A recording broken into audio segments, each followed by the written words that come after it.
Welcome back, Old Dominion University esports fans, to today's Old Dominion University League of Legends Junior Varsity Team match versus Drexel. I'm James Doherty. And I'm Jeremy Purely Iber. And we are excited to get this kicked off. Even though this Drexel team is mostly diamonds, I have talked to the players for ODU, and they feel very confident going in today. Yeah, importantly to note, James, as well, we do have a few players switching around roles, as well as some new players to join the team. We have Robbie Bobby Bastings, our own fellow caster, is going to be taking up the jungle mantle this match. And the previous AD carry was unable to play further, so we have a new AD carry tonight as well. So that should be interesting. And it looks like we're actually going to get right into draft. Both teams are ready to rumble. And right off the bat, wow, ban's coming very fast. So obviously a little bit of research done here on this Drexel team. We see ODU banning out LeBlanc, Shen, and Caitlyn. All fairly standard bans. We see ODU tend to favor this Shen ban, but the LeBlanc and the Caitlyn both pretty normal. Murder, I'm not sure if LeBlanc is just a champ he's not a fan of playing into, but of course LeBlanc has been very strong recently in this mid lane. And on the other side, Drexel, we see that Ergo ban coming out. That is for our man, Rob, in the top. Well, actually, except they don't know, maybe. Because Rob is not playing top lane, which is his main role, where he is a bit of an Ergo one-trick. He's playing jungle this game, so a bit of a blunder, maybe, from Drexel. I mean, there's no way for them to know. But also the Zeri and the Janna. Janna recently rising in priority just because of the MIDI rework she received. She's a fairly strong enchanter pick right now, and of course with the top smite Janna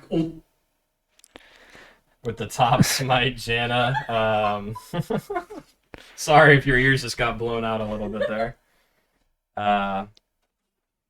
With the top smite Janna shenanigans that we've been seeing a little bit recently, just don't want to leave that up to chance. So we're going to see a first pick Thresh from ODU on this blue side, responded with Gwen Jin Zhao. Okay, so actually a pretty standard draft so far. I expect ODU to pick up their AD carry and their jungler here, but we'll have to see.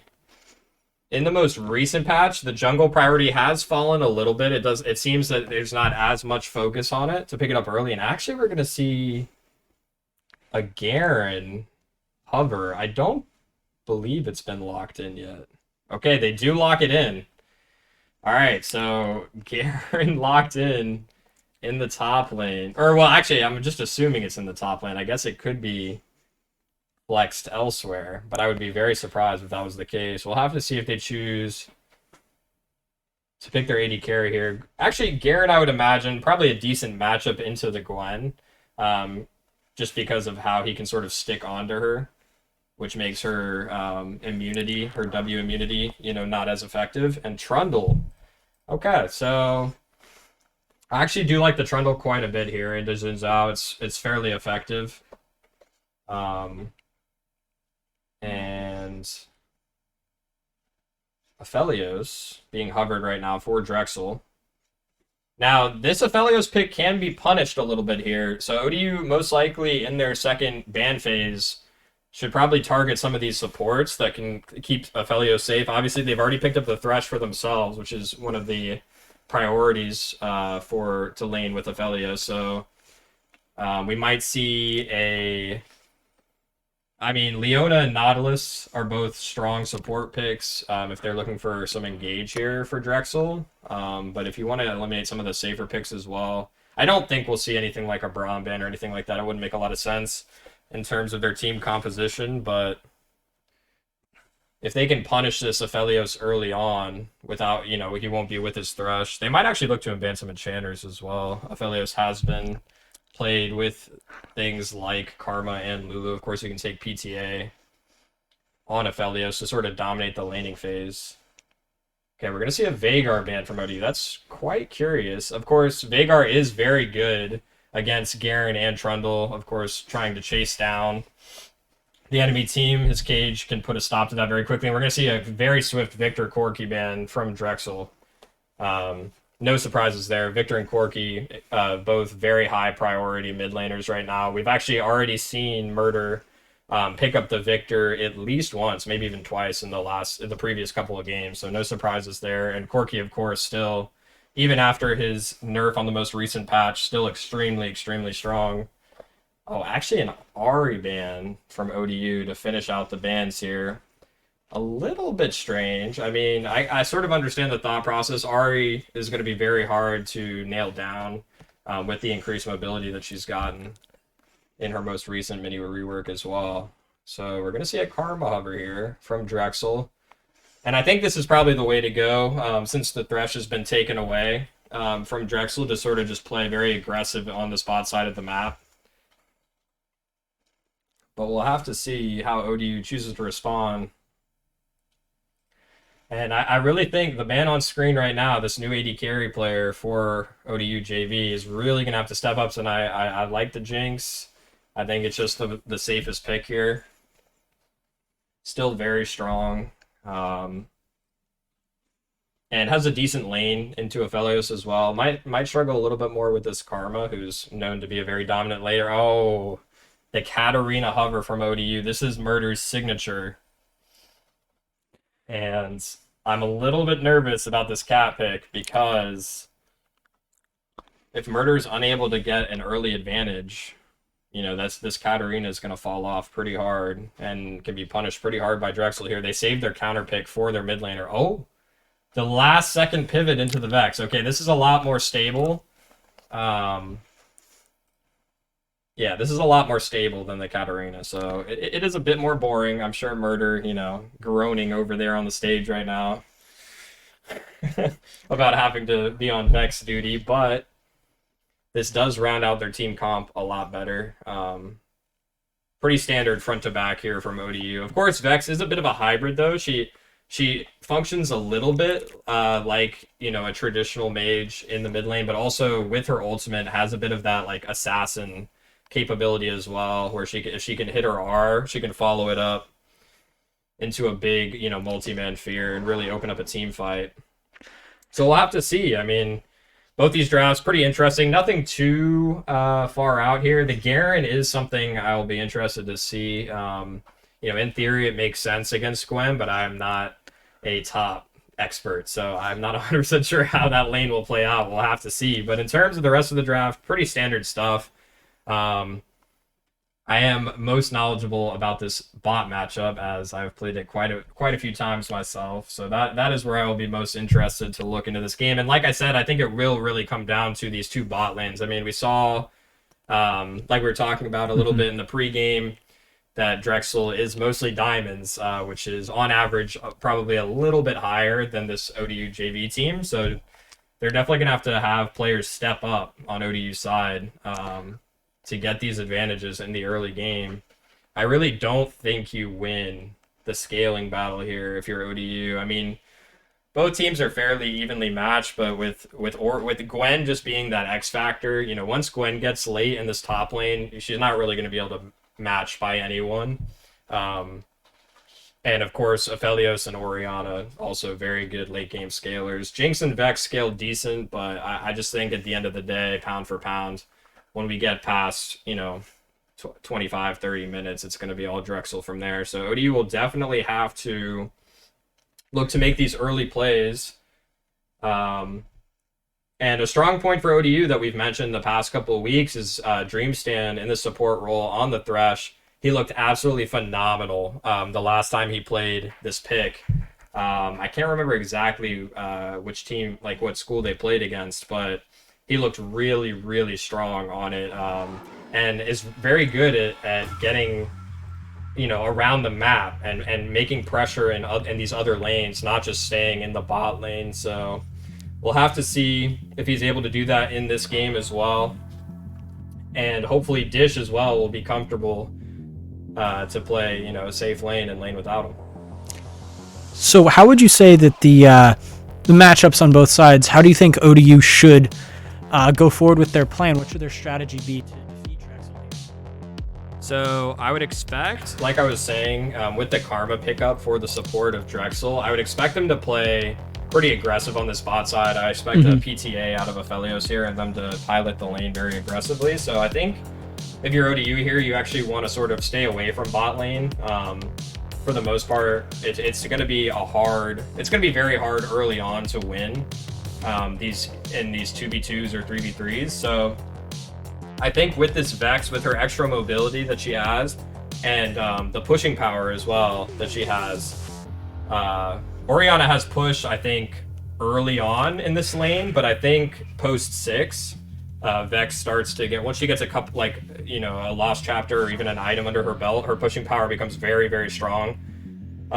So I want to see this Vex push and roam. And if they can use this Vex to find kills in the top side, or if they want even the bot side, I think you can play through either, then I think that's definitely their win condition. If you can get this Garen just outrageously fed, there's not really a lot of tools on the side of Drexel to stop him. So we'll have to see. You know, if this Garen, like I said, Garen, not a pick that we traditionally see a ton of, but I can see how he could bring some value into this composition for ODU. But we'll really have to see how they want to play it. I mean, of course, with this new roster that they have, we were talking about Dish obviously being, not only is this his first time on this team, but actually his competitive debut. Never played on a competitive team before, so he is really, this is his first opportunity to show what he's got. So I would be a little bit nervous, of course, you know, being that it's his first game on stage as well, that he might be a little bit nervous here. So I think he probably, with how, you know, we get a little bit of a wave out of Murder here. I think with just how strong your top side is in terms of, you know, just the comfort of these players, and you know, that's sort of where their synergy lies. That's probably where ODU will look to play around, is probably top side. But we'll have to see. Like I said, Dream Stand is definitely a bright spot for this ODU squad in terms of just how much value you can get out of these engaged picks. So I really am going to look for him to have a big impact on the map as well, because Karma can't really match the kind of impact that Dreamstan can have in this early stage. I mean, we can see a roam come out from Karma and she can help apply some pressure to other lanes, but pretty unlikely that she'll be able to make any picks happen.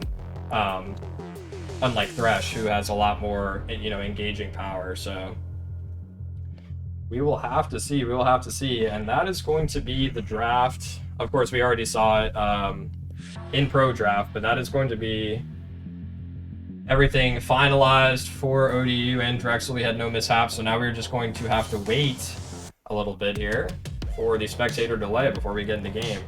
But I'm glad to see, you know, I talked with a couple of the ODU players before the game, and like you were saying, their spirits seem high right now. They feel like they have a good opportunity in this game against Drexel. So yeah, I mean, I think anything can really happen in this game. And I'll be interested to see how it plays out. I think the telling thing for this game will be how well both these teams pilot their early game. If they're able to, you know, if ODU is able to get a strong advantage on one side of the map early on, and there isn't a response from Drexel, you know, on the opposite side of the map, that's something that we talk about a lot, is the cross map plays. If you see that Old Dominion has a very strong top side and they're constantly diving this top laner, getting control vision in the upper river, as well as going for these Rift Heralds, then you need to see a response from Drexel on the bot side of the map, focusing on dragon stacking and the like. And in a way, it sort of makes sense for ODU to play around top side that way as well, because the Rift Herald objective is more of a, you know, snowballing kind of objective. It's not really so much something that's going to help you scale into late game. I mean, you can get more gold on some of your carries a little bit earlier, but it's not like the dragon stacking where, what, you know, if you can start stacking towards that soul point, you know, once you get that soul, your chances of winning drastically improve just because of the buffs that they provide, no matter what it is. I think even with the reworked Cloud Soul, it provides quite a bit of value. Traditionally, Cloud was the weakest of the souls, but I think even that can provide quite a bit of value for either team here. So I really think, you know, I don't want to jinx it because I feel like I'm going to say I'm going to say what I think they're going to do, and then they're going to completely go the opposite direction of what I say. That's just how it works when you're a caster. But I really want to see ODU focus on this top side. Your jinx is going to be strong no matter what, as long as she is able to farm, you know, not constantly getting dove on the bot side of the map. And you just have to make plays happen. I think you might even want, from the side of ODU, to look to possibly contest some of these early dragon fights as well. If you can get a decent advantage early, of course you're not just going to give over these early objective fights over to Drexel just because that's the side of the map they're playing around. You know, I'd like to see ODU contest if they're able to keep up. But we'll have to see. We'll have to see. Of course, the nightmare situation for ODU that we absolutely do not want them to see, do not want to see out of them, is just to lose, you know, lose the early game. And then once you lose the early game, if you just sit back and wait, at that point, you've already lost. So I want to see ODU go out, you know, if they're going to go out, you know, in a ball of fire kind of thing. You know, play your heart out until the Nexus explodes. So we are currently getting into game, loading into game right now. So we will be in very shortly. So yeah, I'm excited to see the start of this. This is going to be a great matchup where we're going to see, of course, a lot of initial debuts sort of for this ODU JV team. This is actually, as you mentioned, this was Dishraw's first competitive game. This is also Basting's first competitive game this season. It's been a little while since he's played competitively, so we're going to see how both of those players do today. And it looks like we're off. This game has started. Yep, and just initial impressions off the bat with rune choices and summoner spells. It looks all pretty standard. We do see the Aphelios opting for cleanse over heal or exhaust, which I think is fine with the Thresh in the bot lane. That is, you know, definitely a consideration. I'm not sure if they watched any of ODU's previous game, but Dreamstand has a knack for hitting these hooks, so I do like the cleanse on the Aphelios. Everything else almost exactly standard. I don't see anything at all. Basting going for the press the attack on the Trundle. We did have a bit of a conversation about this on the last League of Legends cast where he was casting with me. Definitely is more indexed for this early game. He's going to be looking to make early plays and take these duels early. That's the press the attack that's very helpful with that. We do actually see Conqueror though out of Aphelios, which is not what I was expecting. I was expecting the PTA to see more of this aggressive bot lane. So that's actually good news for ODU. In terms of starting items as well, all pretty standard. We do see a Doran's Blade out of Dishrar, which is not ideal. Oh, actually, that's big. That ward that they find will let Murder hit level 2 on the first wave, so he might be able to make something happen if a little poke coming out from Karma there early, if Drexel is not aware that he got that ward, so we'll have to see. But otherwise, I expect this early game to be fairly slow. I mean, like I said, this it'll really come down to the junglers in terms of these early plays that are being made. Both the bot and the mid lane are they're both lanes that sit back and scale. So Dream will probably look for a couple engages here, but you do have to be careful as ODU because a lot of times when you're Thresh into a Enchanter lane, if you land a hook and you go in, you oftentimes still will lose the trade and you'll just die. So ODU needs to be careful. They are going to hit level 2 first though, and Dream is going to go in, forcing the flash from the Karma. That's a great use of their lane advantage. And actually, I think that was a bit of a blunder from the Karma, choosing not to Q on the wave to make sure that her and Aphelios hit level 2 first. So forcing out the flash from the Karma, very good. We're going to see a nice trade from Murder here in the mid lane. But so far, not anything too crazy. It never fails to amaze me that we see the disrespect out of these bot lanes. Oh, and a hook narrowly missing from Dreamstand. Basing going for a very early gank. And this, no way. Okay, that is a flash from Knots. I thought that he would have been fine there even without flashing, but the PTA Trundle, man, I tell you what, the damage is just insane. Yeah, so that's very aggressive there. Yeah, and that's awesome to see from ODU. Like we said, we need to see them be proactive in this early game. When I think that's also a little bit of mental game there. As you're saying pretty early on, I'm willing to go heavy and hit you hard. And Yeah. it showed him, it showed both Drexel and ODU that that Drexel player was going to retreat away, that Basing did have that advantage, and if he had really wanted to push it, he could have caused a lot more damage. Yeah, and another really good trade from Murder as well in this mid lane. Orianna needs to be a little bit careful. She's looking to try and push his lane into reset, I believe, but she could get caught out here. So far, top lane looking pretty standard. We did see Voidlings go for a little bit of a trade earlier, and yep, just like I said, Basing going for a repeat gank here. He should be in range in a second. That's definitely not stead here. And Beautiful phenomenal. first blood from ODU. That was just very clean. Good teamwork there, working together to really make sure they were able to get as much damage off as quickly as possible and get And this that is kill. not winning for ODU in the bot lane. This is going to have to flash, and he might still be dead here. Yup.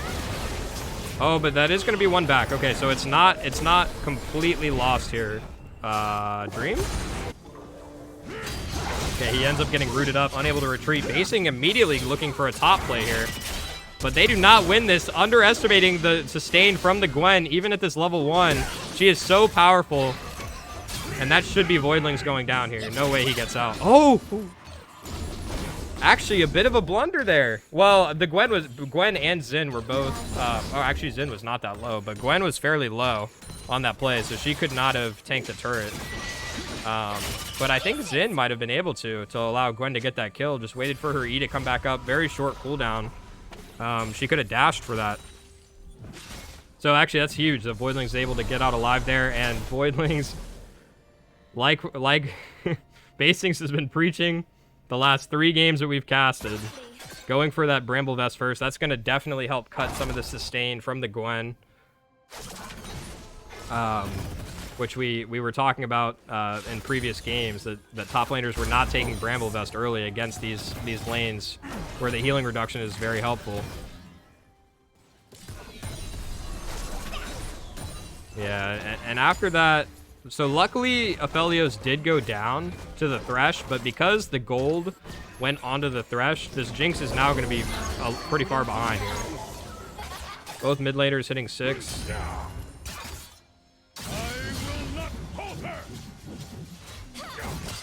But yeah, for the most part, nothing too exciting in this top lane. Like I said, I think for the most part, especially now that Voidlings has his Bramble Vest, we're not really going to see too many trades going on. Okay, instant cleanse from the Aphelios. I actually think he's fine to walk forward here. Okay, Basings is lanterned in, so they will get the Aphelios, and Jinx is excited now. Murder still getting very good trades in this mid lane. Basings does have to be a little bit careful because of these minions. Karma just constantly harassing.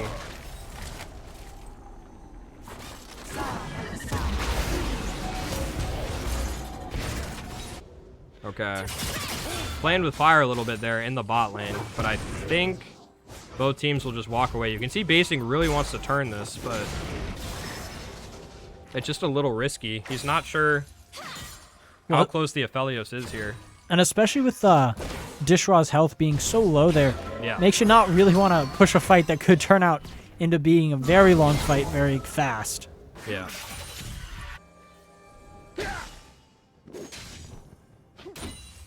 Well, and the thing, too, is that, you know, as Trundle, you're already down 10 farm here.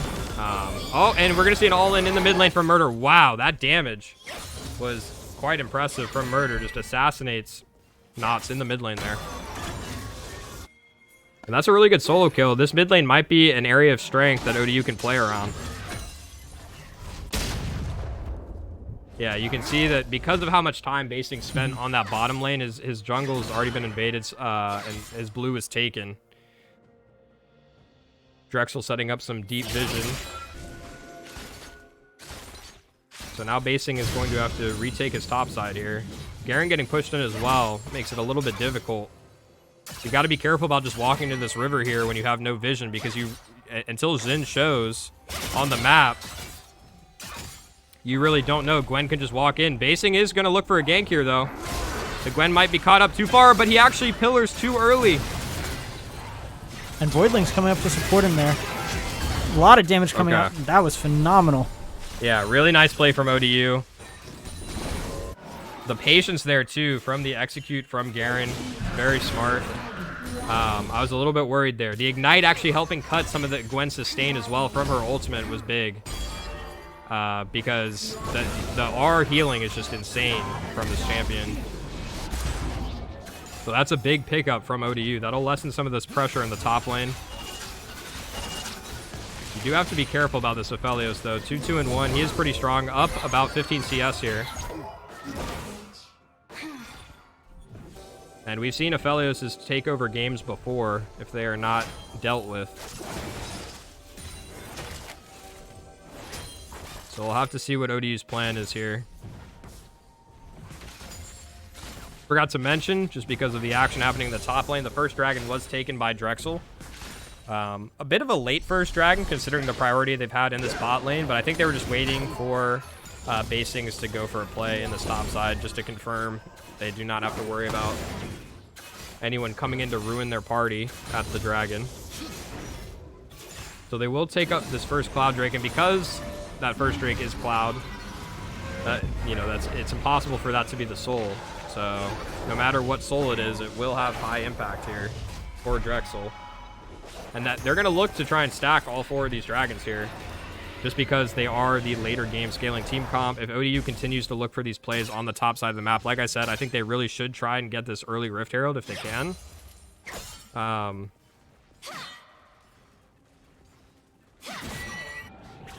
So yeah, we will have to see if these teams, for the most part though, this game is playing out about how I was expecting. Nothing too crazy yet. Garen is in a bit of a tricky spot right now. They did spot Xin and Karma roaming up. Might be an early roam for this Rift Herald swap. Garen is going to come down, though. They're going to look for this fight, maybe.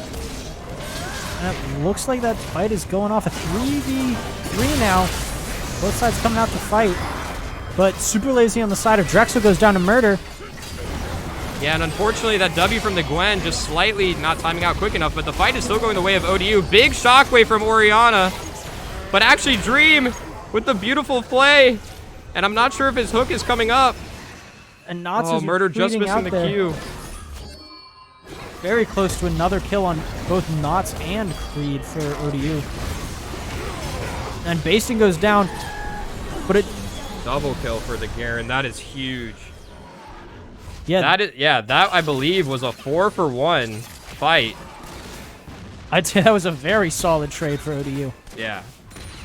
Yeah, really well played by them. Both these AD carries choosing to stay in the bot lane here, just trying to farm these plates. That's pretty typical for Aphelios, especially when he's got Crescendum, because of how fast he can tear through these turret plates.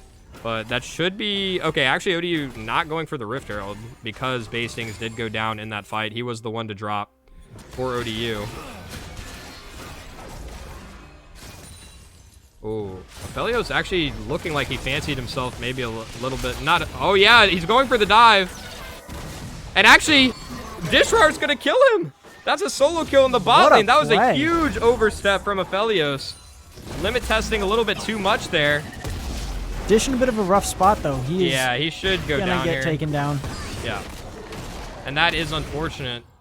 But still, that's still a huge win for ODU because the gold went to the Karma. And Jinx was able to pick up the kill on the Aphelios. He really overstepped there. I was very surprised he went for that. Because he should know that the Jinx still has the heal available. Okay, and it looks like a 3-man dive top is imminent here. And Xin is on the other side of the map. So, no help here for this Gwen. She is able to back away, though, from her turret. She is going to be denied some of this farm. But not the end of the world here. She still is up, you know, almost 30 farm, or about almost 40 farm actually, on the Garen, which makes his kill lead not as impactful. It still is better than the 40 CS lead, I believe. But yeah, we're gonna need to see some more plays on the top side of this map. Because Gwen is not really, you know, worried about getting super far ahead early. She will be very powerful in this late game, regardless of what happens. And these Qs from Karma are just constantly smacking down. Murder does land his R. And this Karma should most definitely be dead here. The fear is going to cause her to have to run away. Nowhere for her to go. We're going to get a little bit of alcove gaming here. The question is, who will the kill go to? Looks like they want to give it to the Jinx. Okay, and Jinx will get it.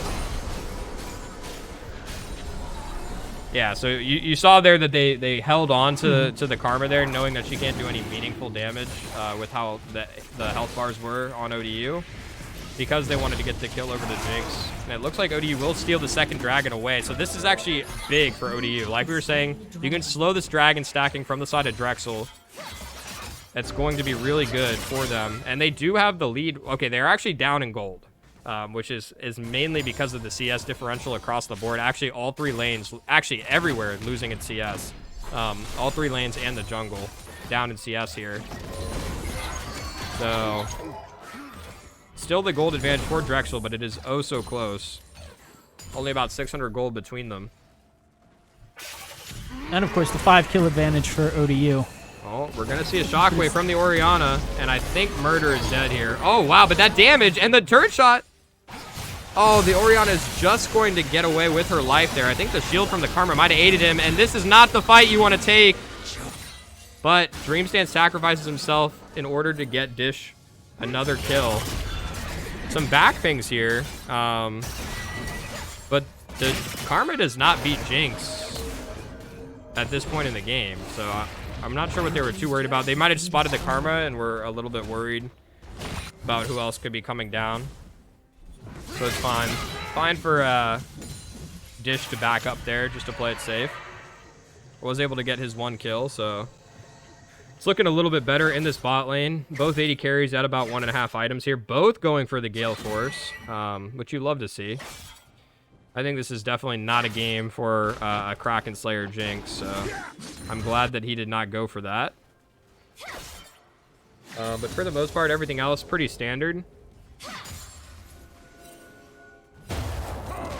We still see Bastings not quite at his first item yet. They were looking for a play on the top side, but Gwen, wary of it, able to back up. Turret is going to drop in the bot lane. Orianna looking for a little bit of poke, but okay, the shockwave is going to come out, but I don't think that, yeah, I don't think the Orianna realizes how much damage this Jinx does at this point in the game. And wow, this whole game has just been the story of Drexel underestimating this Jinx. Now, Karma will win this fight out because, of course, Jinx was already at half HP.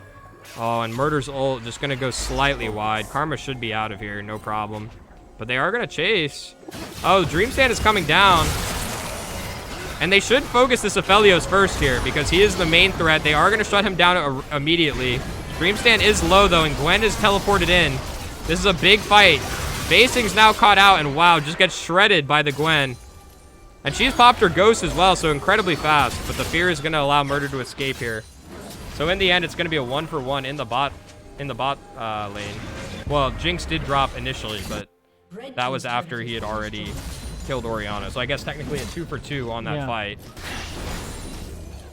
And it's kind of hard to say who that favors. I mean, no objectives to get up there. If the dragon was up, it is a little sketchy because the Xin Zhao is right there. He could have probably gone for it. But the dragon was recently taken by ODU, so still has, I believe, yeah, just under 2 minutes on that timer.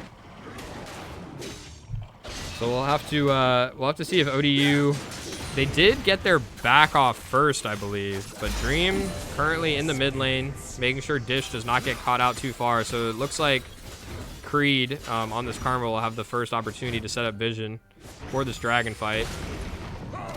Basing currently clearing his topside camps, and Gwen looks like she might just now start walking down. So Garen just pinged that he was on his way to top lane, which I'm a little nervous about because I think this Gwen is probably going to come down to join for this dragon fight. So, okay, they just pinged a Gwen out. They know where she is. And yeah, I think this Garen is going to go top to collect this wave, which I'm not sure I'm a huge fan of. If this Gwen comes down for this team fight, then ODU cannot win. Gwen's heading back up to fight Garen, Yeah, it looks like. So yeah, it looks like she is going to head back up, though, which is very strange. Yeah, that's an interesting choice. Still 50 seconds on the dragon, so both of these top laners could still choose to walk down here. And it looks like Garen is favoring the middle a little bit more than Gwen. Yeah, currently walking down into the jungle. I'm not sure if he was just clearing the Gromp there, but walking back up into the top lane. So this might just be a 4v4 in the bot side. Actually, Basing getting a very late reset off here. He's going to have to hurry back, unless maybe the call is to not fight for this next dragon, but I would imagine you might as well. Gwen is going to reset here, but she does not have TP, so that, again, a very late reset. Yeah, okay, Garen is walking down here. And it looks like Gwen is going to join for the fight as well. So we should have a 5v5 for this dragon. And already some very good poke coming out from the Karma and Aphelios. Actually, Aphelios dropping his ultimate. I don't believe it hit anyone. So that's a big ultimate out from Drexel now they do not have for this fight. Still, this Karma poke is quite annoying. And the Aphelios as well. Actually, they're going to commit the Shockwave here. But they might be going a little deep, actually. Yeah, okay, the Gwen is able to dash away. That was very close. If they had pulled the trigger a little bit quick on that Gwen, her W was down. She had no way to get out of that if they had committed. We see them starting to fight the dragon a little bit. Yeah, but I think, okay, the dragon not going down quite fast enough. Yeah, Dream Stand does initially get killed, but is traded back. The Xin Zhao is now down, unable to secure the dragon here. Dishwa goes down. But Basings is by himself. There's just too much damage here out on the side of ODU, and so they will take the dragon unless Murder is able to get a Miracle Steal. They do have vision of the dragon. And no smite on the side of... And he steals it! Oh, what a steal right there. Wow, that was so crucial for ODU. That was... You were saying unless he gets that perfect steal, and there it was. Yeah, and that was actually made possible by the fact that the Xin Zhao went down earlier in that fight. He committed a little bit too hard early on onto the backline, and although Dreamstand drops initially, you know, that hook that he with his dying breath, that hook he lands on the Xin Zhao, they're able to drop the enemy jungler, which means there's no smite for that dragon, which allows Murder to get the Miracle Steal. So, yeah, that is very, very important for ODU here. They are still down, actually, quite a bit of gold. Still about 4,000 gold lead for Drexel here. But I believe Drexel has also taken out one more tower than ODU has currently. yeah, so in terms of turrets as well, Drexel is ahead, but one dragon up for ODU.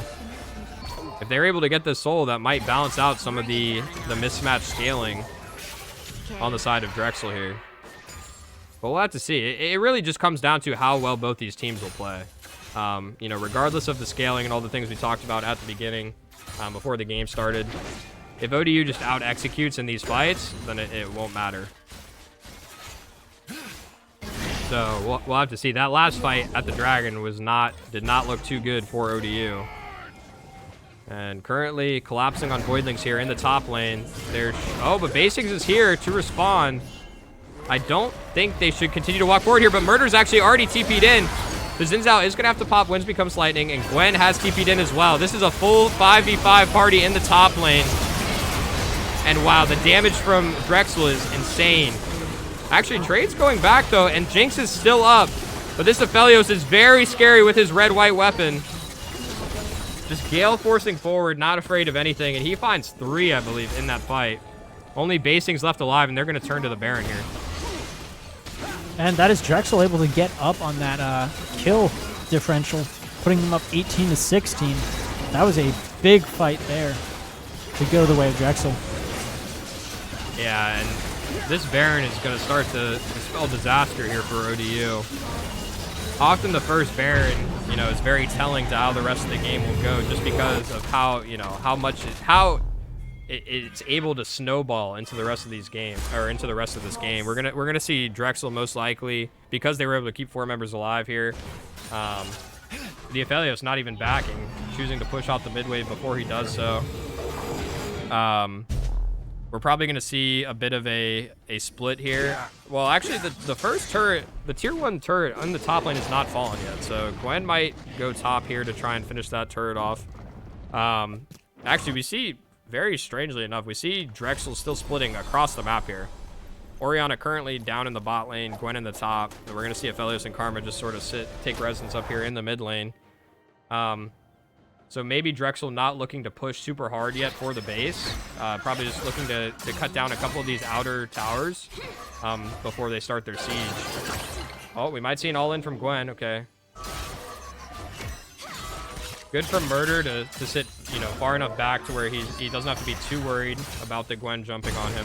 Of course, Gwen, once she drops her W, she can dash, or she can move it one time, but after that, it is stationary. Actually, Gwen going under the turret here. Super is here from Drexel. They might be looking for a bit of a dive onto Murder here on the top side, but Basting's very close by. Would be pretty unwise for them to go for that unless they were able to blow up Murder right away. Yeah, and Jinx should be able to clear this mid lane push here from Drexel. So it looks like they're not actually going to be able to get a ton. This is actually very good for ODU. It looks like they're not going to be able to find a ton of impact from this Baron play. Still all the inner turrets standing for ODU. Murder's actually very... Okay. He's playing with fire a little bit here. Okay, does not get tagged by the last ultimate. He might have been trying to bait her in a little bit with the Trundle being so close.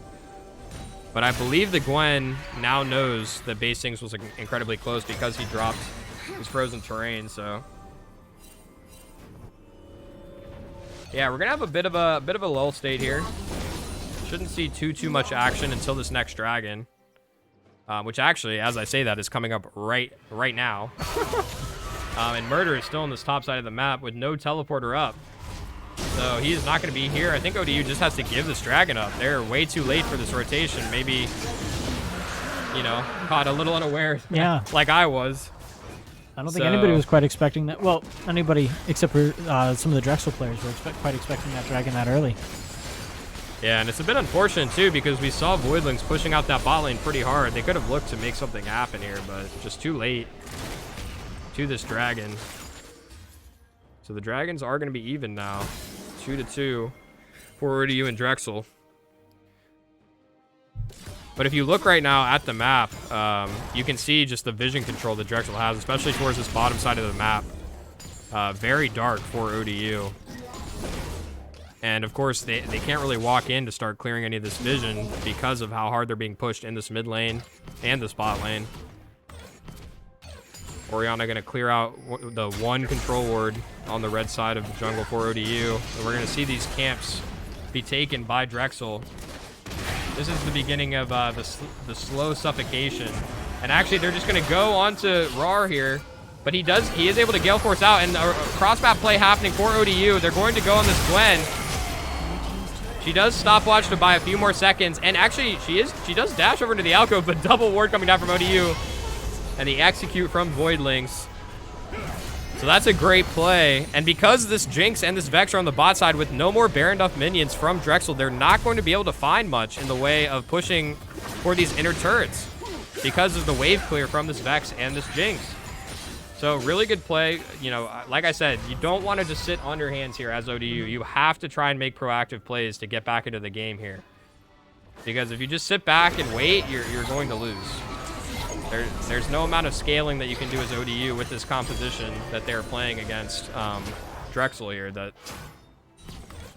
you just win late. It just doesn't happen. So that was a really good play. Good find from ODU. Unfortunately, right after the dragon was taken and before the Baron is up, so they aren't going to be able to find any objectives off of that pick. But still a little bit of gold in Voidling's pocket. That is going to propel him forward a little bit. He is already at 2.5 items here. Actually, pretty rich as well. But the main, looking at this gold graph, the main, difference here between the two teams is this bot lane.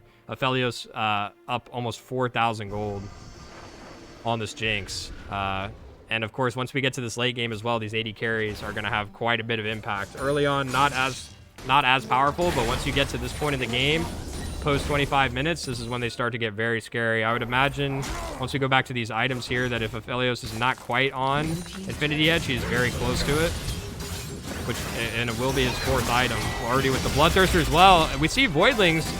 I did not think anything was going to come of this skirmish, but actually Voidlings wins out in the 1v1. That Bramble Vest proving to be incredibly valuable against this Gwen. You normally would not see that one. Wow, big chunk coming out though. Aphelios getting a little greedy here.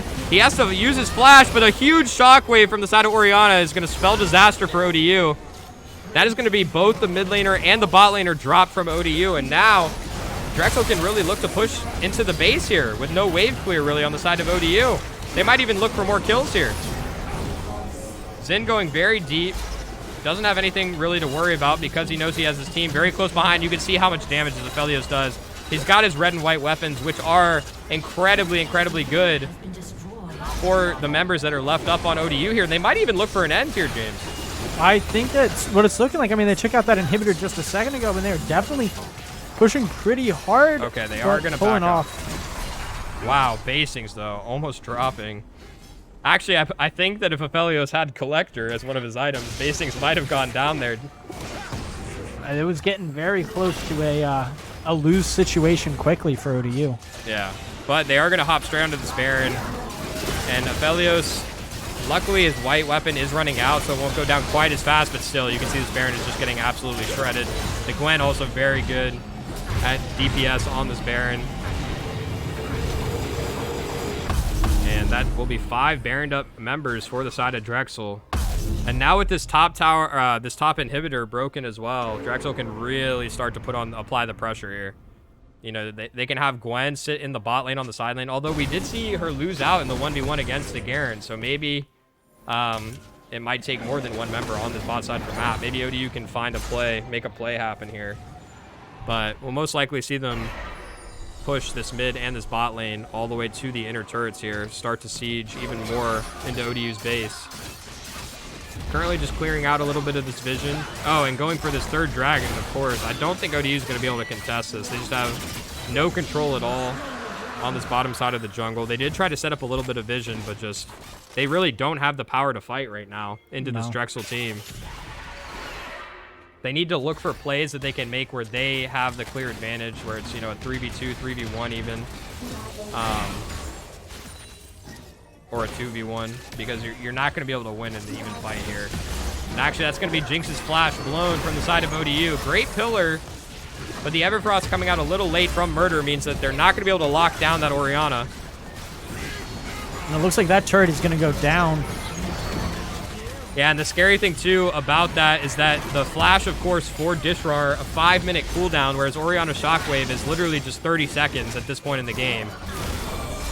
We are going to see an engage from Murder, though. A big flash spear is going to find maybe the Karma here, but Murder is going to drop, and I think that the whoever dived on the back lane was cleaned up. This Aphelios is just going to clean house here. Only Voidlings remaining for the side of ODU.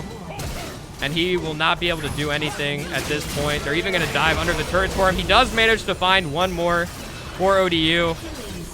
But that is going to be it for game 1.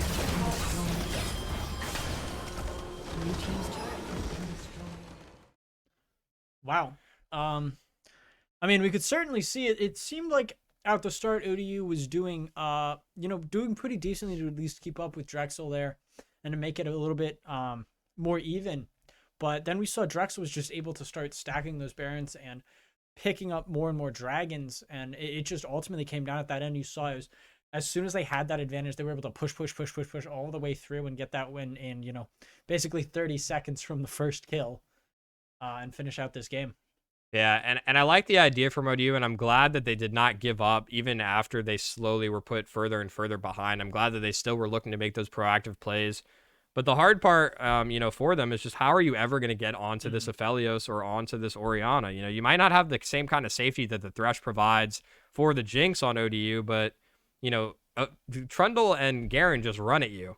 And if they're unable to get onto this backline of the Aphelios and Orianna, it's going to be really, really hard to win. That flash, actually, that Orianna blew in that last fight on the Jinx was very, very important. And you can't... It's so hard as an AD carry to position yourself in these late game team fights because, like I was saying, the flash, even with Cosmic Insight on Jinx, which I'm not sure if she had as a secondary rune or not, even with that, flash is still a very long cooldown compared to the Orianna Shockwave, and you cannot let yourself get hit by the Shockwave. If you get hit by that Shockwave there, if you're Dishrar, you're done. You're going to get deleted. So he has to flash the Shockwave. Well, Orianna's completely fine with that. Her Shockwave's back up in like 30 seconds. That cooldown is ridiculous how low it is in the late game. So, you know, it was really good on Drexel to identify, you know, their win conditions there, and really, you know, slowly chisel away at ODU until they just, you know, it was just the one straw that broke the camel's back. So we'll have to see some draft adaptations, I think, from ODU going to this next game. We did see some good stuff out of them, especially I was actually very impressed with Dish, although he did fall behind against his Aphelios. He did hold his own on a couple of occasions where Drexel thought they could, you know, they could just 1v1 him. They were just overconfident. We saw the Aphelios go for it where he ended up losing to the Jinx 1v1 under tower. Yeah. And then we saw the Orianna also go for it in a side lane attempt as well. And in both occasions, Dish does drop after that initial play. But the fact that he's able to just stand his ground there and win the 1v1 initially is, you know, kudos to him for that and understanding his lethal ranges. So, you know, his damage output there.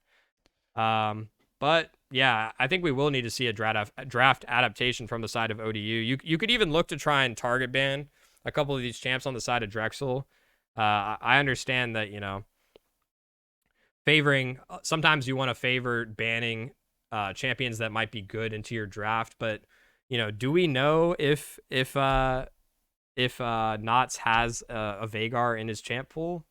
You know, what are the chances of that? It's possible. Maybe he brings it out, but I would, at this point, if I was ODU, I'd rather say, all right, you want to, yes, Veigar is good into our comp, but I don't believe, you know, call their bluff. I don't believe you play it, you know, show us, bring it out, because you really can't afford to use bans on these niche picks when you're just giving, I mean, you gave Drexel everything here. They got the Gwen, they got the Aphelios, they got, I mean, Orianna, not super strong, but she's a serviceable control mage here in the mid lane, and she did what she needed to do. If you saw at the end of the game, in terms of impact, right, on the scoreboard, Orianna did not look that good. But if you watched the game, you would say differently, because we saw how crucial a couple of those shockwaves were in these fights, especially in that early river fight as well that ODU did come out on top of. She almost was able to turn that around with her shockwave. So I think if you're ODU here, you need to start looking at, you know, okay, what can we ban? We need to put them on something more uncomfortable or not as strong, because I think right now giving the Gwen over, as well as, you know, champs like Aphelios, like Orianna, you know, it's just, how are you ever going to beat that? That's the problem right now, I think, is if I were to pinpoint one part of this draft that I would attack if I'm ODU going to the next game, I think you got to see a Gwen ban, because I think Gwen, you know, even though they were successful in putting her on the back foot in the early game, Voidlings was not really able to keep up in farm. So we saw Voidlings up, I think, at one point in the game, 4-0-1. And the Gwen was, I believe, like 0-2-1 or something like that. But Gwen was up like 40 to 50 farm on Voidlings. Well, that sort of eliminates some of that, you know, lead that you have with the kill gold that you get, because just of the CS differential. So, and just with how well Gwen scales in the late game, she's just incredibly strong and really good at getting on the back line and sticking onto them. You know, she just has so many tools in her arsenal. And although the Garen seemed to work okay, you know, in terms of a lane matchup, I just don't think Garen has the same kind of impact later into the game. So I'd really like to see ODU adjust that for the next game. But in terms of that, I don't really have any other thoughts on the first game. Did you have anything? Well, I think, again, with the draft, I think go risky with it. You know, if you're ODU, you've lost this first map. Okay, it's over. It's done with. You've got to win this next one if you wanna win this matchup. So what's it matter if you go risky, right? Yeah. Go all in. Go with those bands that you're like, maybe, and just really figure out what is the risky option here and go for it. Don't play it safe. Absolutely play to win, because if you lose, you might have lost anyways. But if you play here risky and you possibly win big, you're going to force it to a third map, and that's when you get the opportunity again to say, okay, here's how we're going to change our strategy, what worked, what didn't, and then we can push on for the third and win that one. Yeah, and I think if you're ODU here as well, like we were saying, you know, just to reiterate the things we were talking about at the beginning of the game as well, is obviously this Drexel team, just in terms of player to player, right? We've got a full team of diamonds from Drexel, whereas ODU is on average, I'd say, you know, I believe the majority are gold. Yeah, the majority are like mid gold. I mean, I know that Basting at one point was diamonds. I think currently he's sitting at plat. So, you know, in terms of individual skill just in terms of the lane to lane matchups, you have to look to find advantages elsewhere, because in terms of, 1-to-1, this Drexel team seems to have that in their advantage. So yeah, I would like to see just ODU, play something you're comfortable with. Don't worry too much about, getting a meta draft or making sure any of that. I would rather see them attack, the stuff that they felt was really hard to play against that Drexel was picking. And then just play, what you're comfortable with. Like, I actually thought for the most part, they all looked fairly comfortable on what they were playing, but I think it might be time to pull out some of the spicy picks. So I believe we're just waiting for one more player to get into lobby. So we should be heading to the draft fairly shortly, but for right now, we are going to send it to a break. So we will be right back. So don't go anywhere. Stick around for map 2.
And we're back with the draft for game 2, ODU versus Drexel.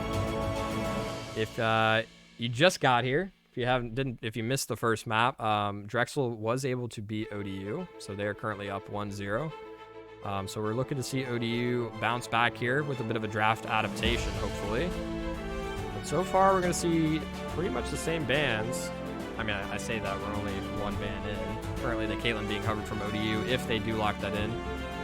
Those will be both first-round bans from either side, the same.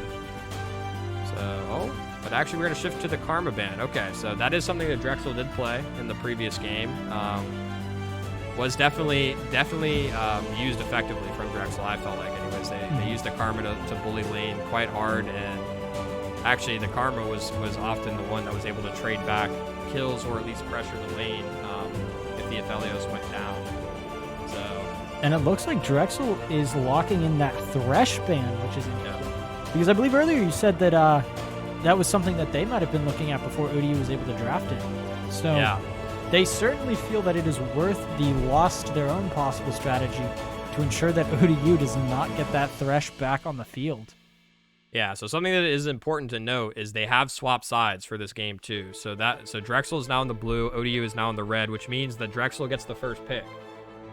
So, because of how the draft works where we bounce back and forth, Drexel will get the first pick. So basically by banning this Thresh, they're saying, Thresh would be nice for us to have, but we don't want to first pick it. So they obviously have a first pick in mind. We'll have to see what it is. I think if you're ODU right now, you need to look. Okay, they're just gonna go for the. Okay, they did switch up with the Karma Band, but the LeBlanc and the Shen are the same. So I would hope that these are just bands that they saw. Okay, very quick Zeri locked in for Drexel, the new AD carry in the bot lane. This is good for ODU because Zeri is a newer champ. You know, it's unlikely that the AD carry for Drexel has put in as much time as he has with some other champions. So we are going to see the Gwen Leona response from ODU, and I like this quite a bit. With the Thresh being banned, Leona is also a very strong engage support, and I'd much rather see Dream on an engage support than a Enchanter. Ram would be very strange from Drexel. Looks like they're going to just a hover. They are going to lock in the Akali. Now, this Akali is a bit of a flex. We have mostly seen her go top recently, actually doing more of a tank build. She is an assassin traditionally, but we have seen her go for more of a tank build recently with the changes to the Chemtech future. Not Chemtech. I actually don't even remember the name of the item, but the tank item. But with the nerfs recently, specifically targeted for champs like Akali, where you don't build up stacks as quickly with movement and auto attacks, she might actually be building more of an AP, you know, a traditional, more AP assassin build here. So we are going to see the Lulu locked in for Drexel as their third pick. Pairs very well with this Zeri.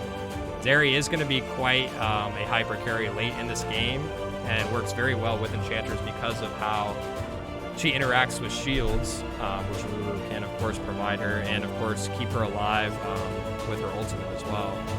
We're going to see a third pick, Malphite, from ODU. So that is very interesting because usually Malphite is also a champion that we see go to the top lane. But Gwen has been locked in, and Gwen is also a champ we normally see in the top lane. So a little bit of tricks. A little bit of trickery here maybe from ODU. I would imagine that it's more likely for this Gwen to be flexed than the Malphite, but we could see a Malphite mid. It is possible. I would be very surprised to see it just because it's blind. Usually if we were going to see something like a Malphite mid, we would see it in response for a specific matchup. But I think you can almost certainly say that this Akali, or it's most likely this Akali is going top. So maybe they just want the Malphite into the Akali matchup. I'm not really too sure. But in the second round of the ban phase, we're going to see Xin and Viego banned out from ODU. Both pretty solid junglers on this current patch to ban out. And we're going to see 280 carries banned inside of Drexel. So that is both Jinx and Samir. Oh, Samir was hovered, but they might lock in the Aphelios here. And that Jinx on the side of ODU last round was very crucial. So them taking that out is a pretty big choice. Yeah, and we'll have to see how deep Dish's champ pool is here, because I actually think Samira would be very, very good here if he is willing to pull it out. Like I said, I'm not sure what his champ pool looks like, and Samira is a bit more of an aggressive pick in this bot lane, so okay, they're hovering it. And you saw Drexel hovering the Samira ban, knowing that Samira would be quite good in punishing this bot side of the map. Zeri is fairly weak early on. And this Leona Samira lane is probably one of the most aggressive bot lanes in the game currently. It's very, very powerful. So I do like that ODU has just decided to go all in on that, not back down from the challenge. We do see a Trundle hover from the side of Drexel, which was the choice of Basings in the last round. So yeah, which proved pretty crucial in some of those fights with that sheer amount of damage he was able to deal.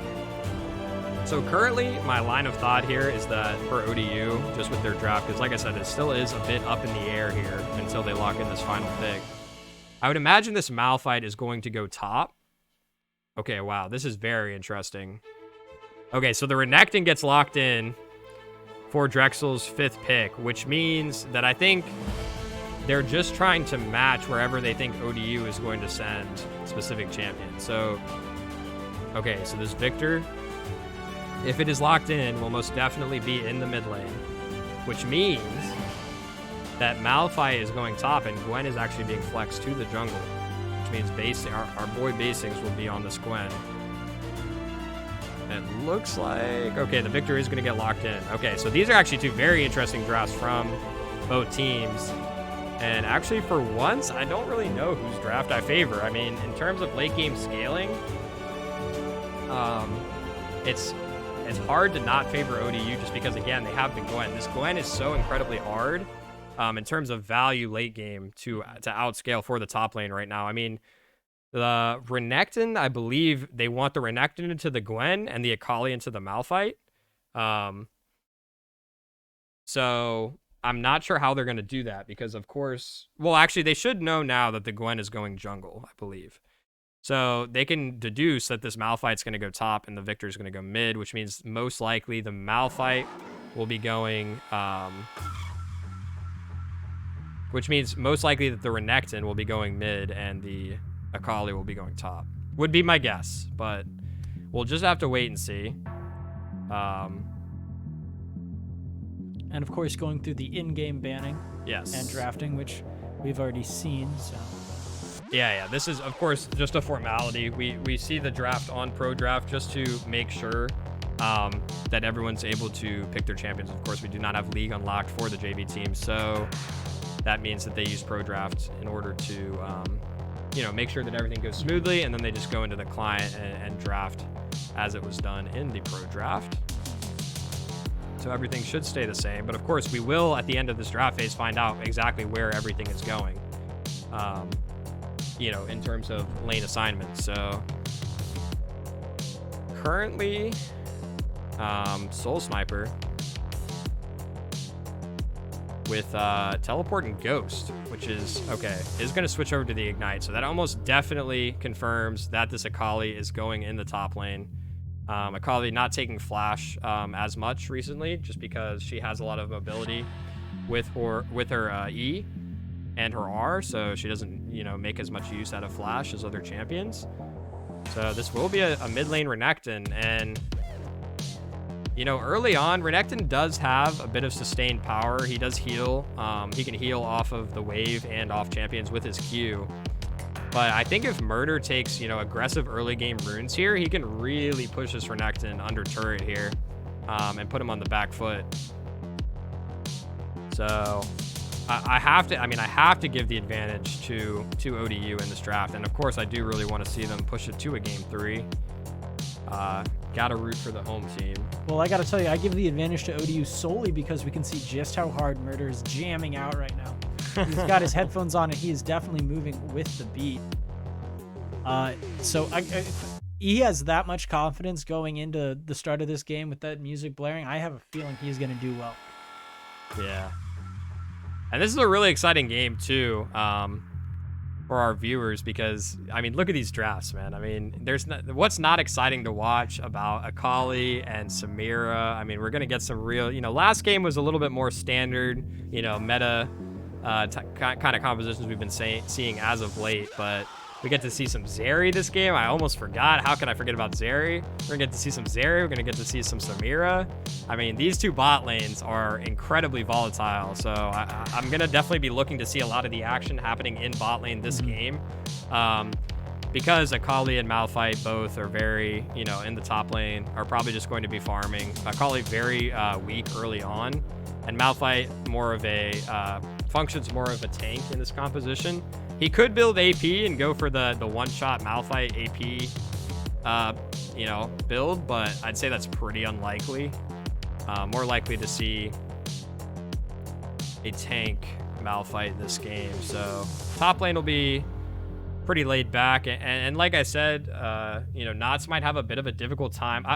I would not be surprised if Knots was not too happy with his team right now for drafting him Renekton, but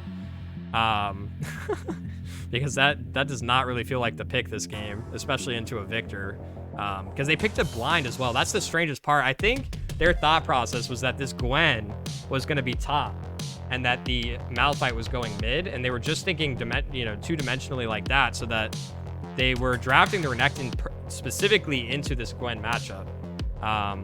Not that Renekton is particularly good into Gwen anyways, but I think that he can do decent into the early and mid game. against her, especially if you build Bramble, Uh-huh. our caster Rob's favorite item. So yeah, so because they blind picked the Renekton, you know, this Victor punish from ODU, we'll have to see it have a lot of impact in this game. You know, we're definitely looking to Murder to be the man to step up in this game. He had a decent first game on the Vex, but, you know, we're really gonna, I want to see him get an advantage early, and I want to see him push this advantage, you know, to the absolute limit for Old Dominion here. And while we're waiting for this to begin, I do want to do a quick shout out to Alex for operating our brand new camera setup. He is absolutely killing it, and I know he is having a ton of fun moving it around and pointing at our studio. He's going to be on camera waving right there. Yeah, shout out to Alex. Without him, none of this would be possible with this beautiful production that we have. And that's Courtney saying hi. She's in the production booth. Taking care of all the things backstage for us are those two. So big thanks to them. But especially just manning this new camera. He actually spent a lot of time setting this up so that you guys can have these up close and personal views of these players at the start of this match. All right, and we see all the ODU players getting back from their quick bathroom break. I guess they just didn't even ask in chat, you know, can we get a quick break? They just immediately went straight into it. So as soon as the draft was locked in here, we're currently now just waiting for the delay. So I'm actually wondering, because we are waiting for a 3-minute delay, if Old Dominion paused to run to the bathroom real quick. I'm not sure. They might just ran real quick while they were loading in. So everything should be fine.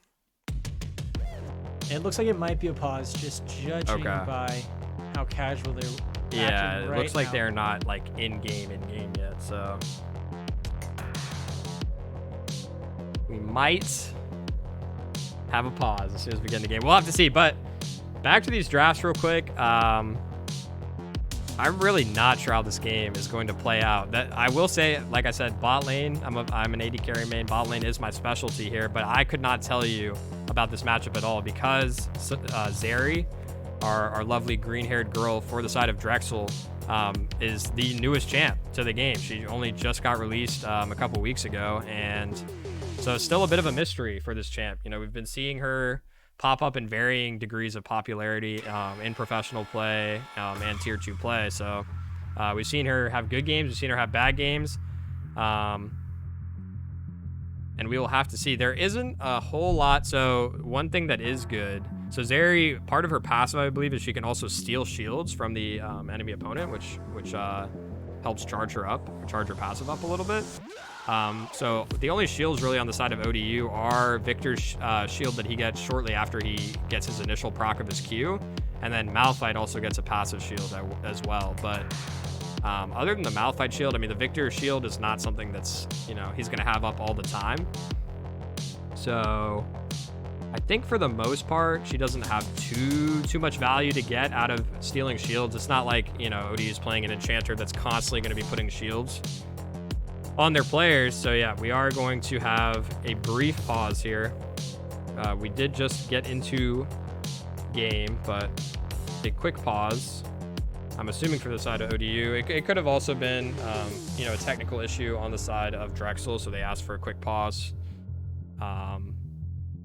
So we will have to wait a little longer before we get into this gameplay. I'll tell you, it's just increasing the suspense in my mind of seeing these rare matchups. As it gives us extra time to think about what possibilities there are for how ODU is going to take this on and how Drexel is going to kind of try to fight it. Yeah, and something we can talk about too, even though most players have not bought their starting items yet, just the Samir with the Doran's Blade and the Akali with the Doran's Shield. We can talk about these runes a little bit because there are a few interesting choices. So we have a Conqueror on the side of Akali, which is not uncommon. It's pretty normal for the most part, especially because Akali is early on. She's not going to be looking to really trade at all. She's going to be looking to just try and get as much of that farm as she can. And because of this, because Malphite acknowledges that this is how Akali is going to play early on in the lane, he is taking an Arcane Comet, which is going to really, you know, push the advantage. He's most likely going to start Q in this lane and just constantly poke this Akali down. So the Malphite will have the push early on.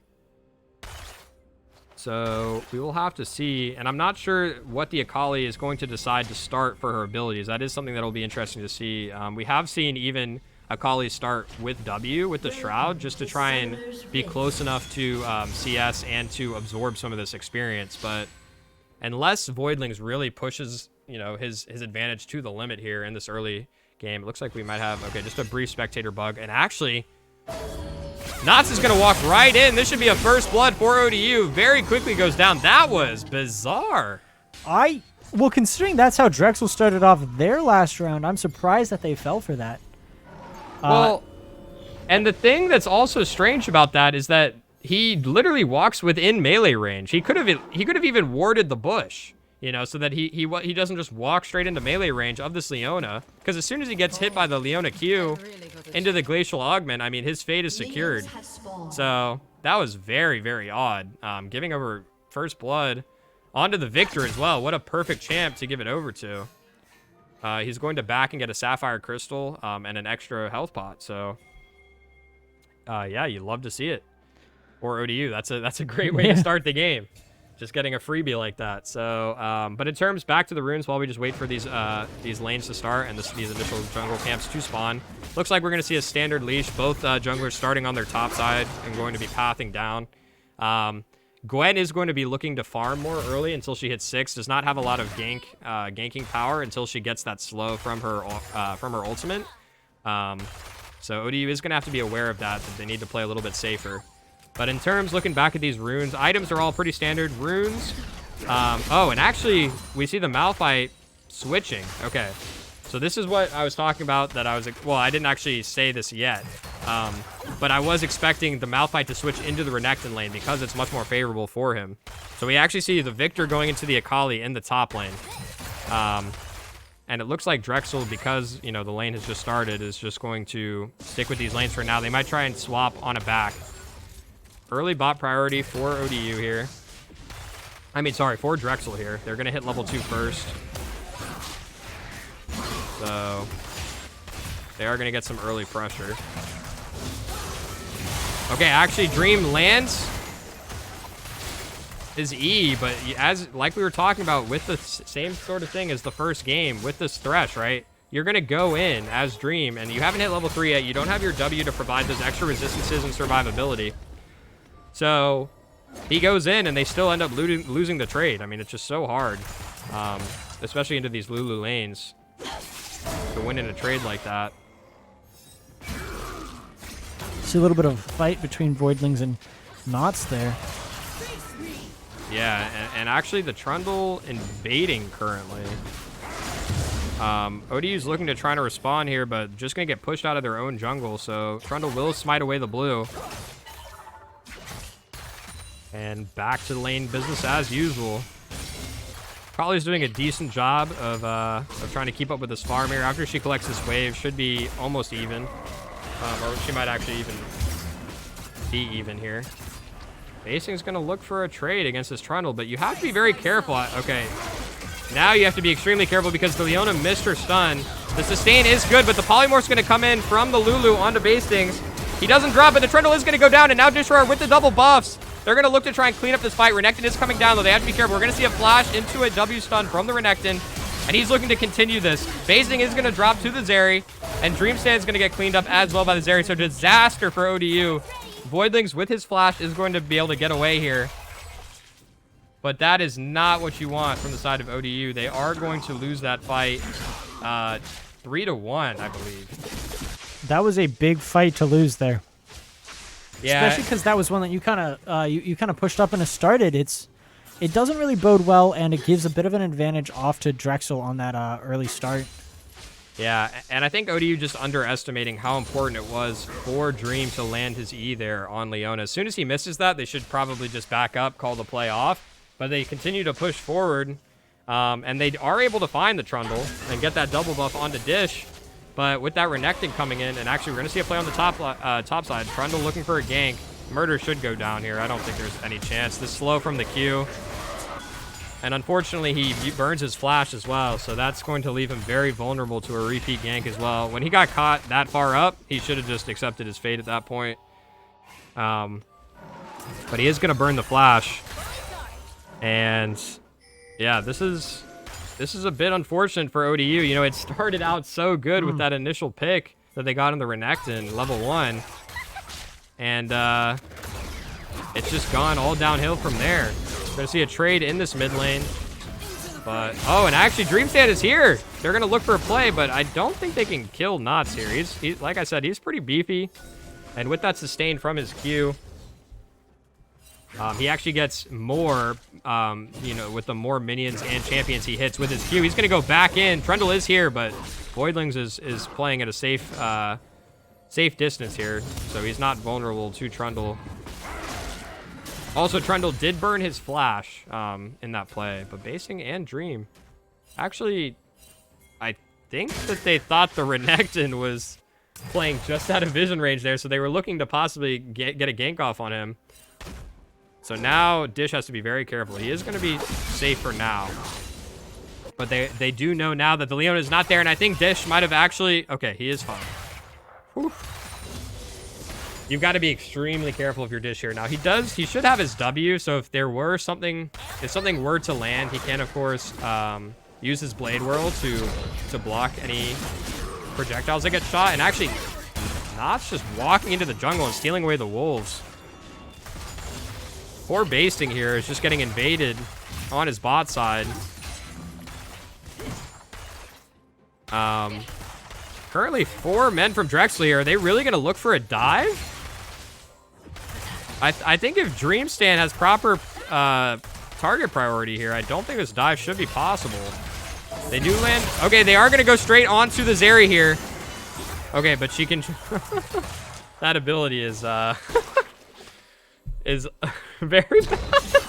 we see a sad face come out from Leona in the chat as Zeri just eased right back over the wall where no one can follow her. So looks like the play, although, you know, that was a bit unfortunate that ODU was unable to find that pick, they do at least manage to, you know, get Drexel to relieve some of this pressure. You know, they decide to call off the play, not go for it. So that is at least an upside, but this Zeri currently with 3 kills. And a nice trade in the mid lane. We're going to see an all-in on the side of Soul Sniper. In this top lane, he's going to continue to go for it. He actually finds it. Wow. I don't think that Murder thought that he was in lethal range there, but the burst from the Akali will surprise you. Basing should be able to clean up this Akali, though, and he will. So that is a huge trade back. That is, of course, the only issue with this matchup. And actually, an all-in in the mid lane. Voidlings is going to drop to NOTS. That should be a solo kill, yeah, from the Renekton. And that is really, really bad. This is just starting to get out of hand for ODU. This is a bit of a rough start to this match. It's not what you want to see, especially because, as you mentioned, this team is really kind of for scaling towards the end of the game. So if you're...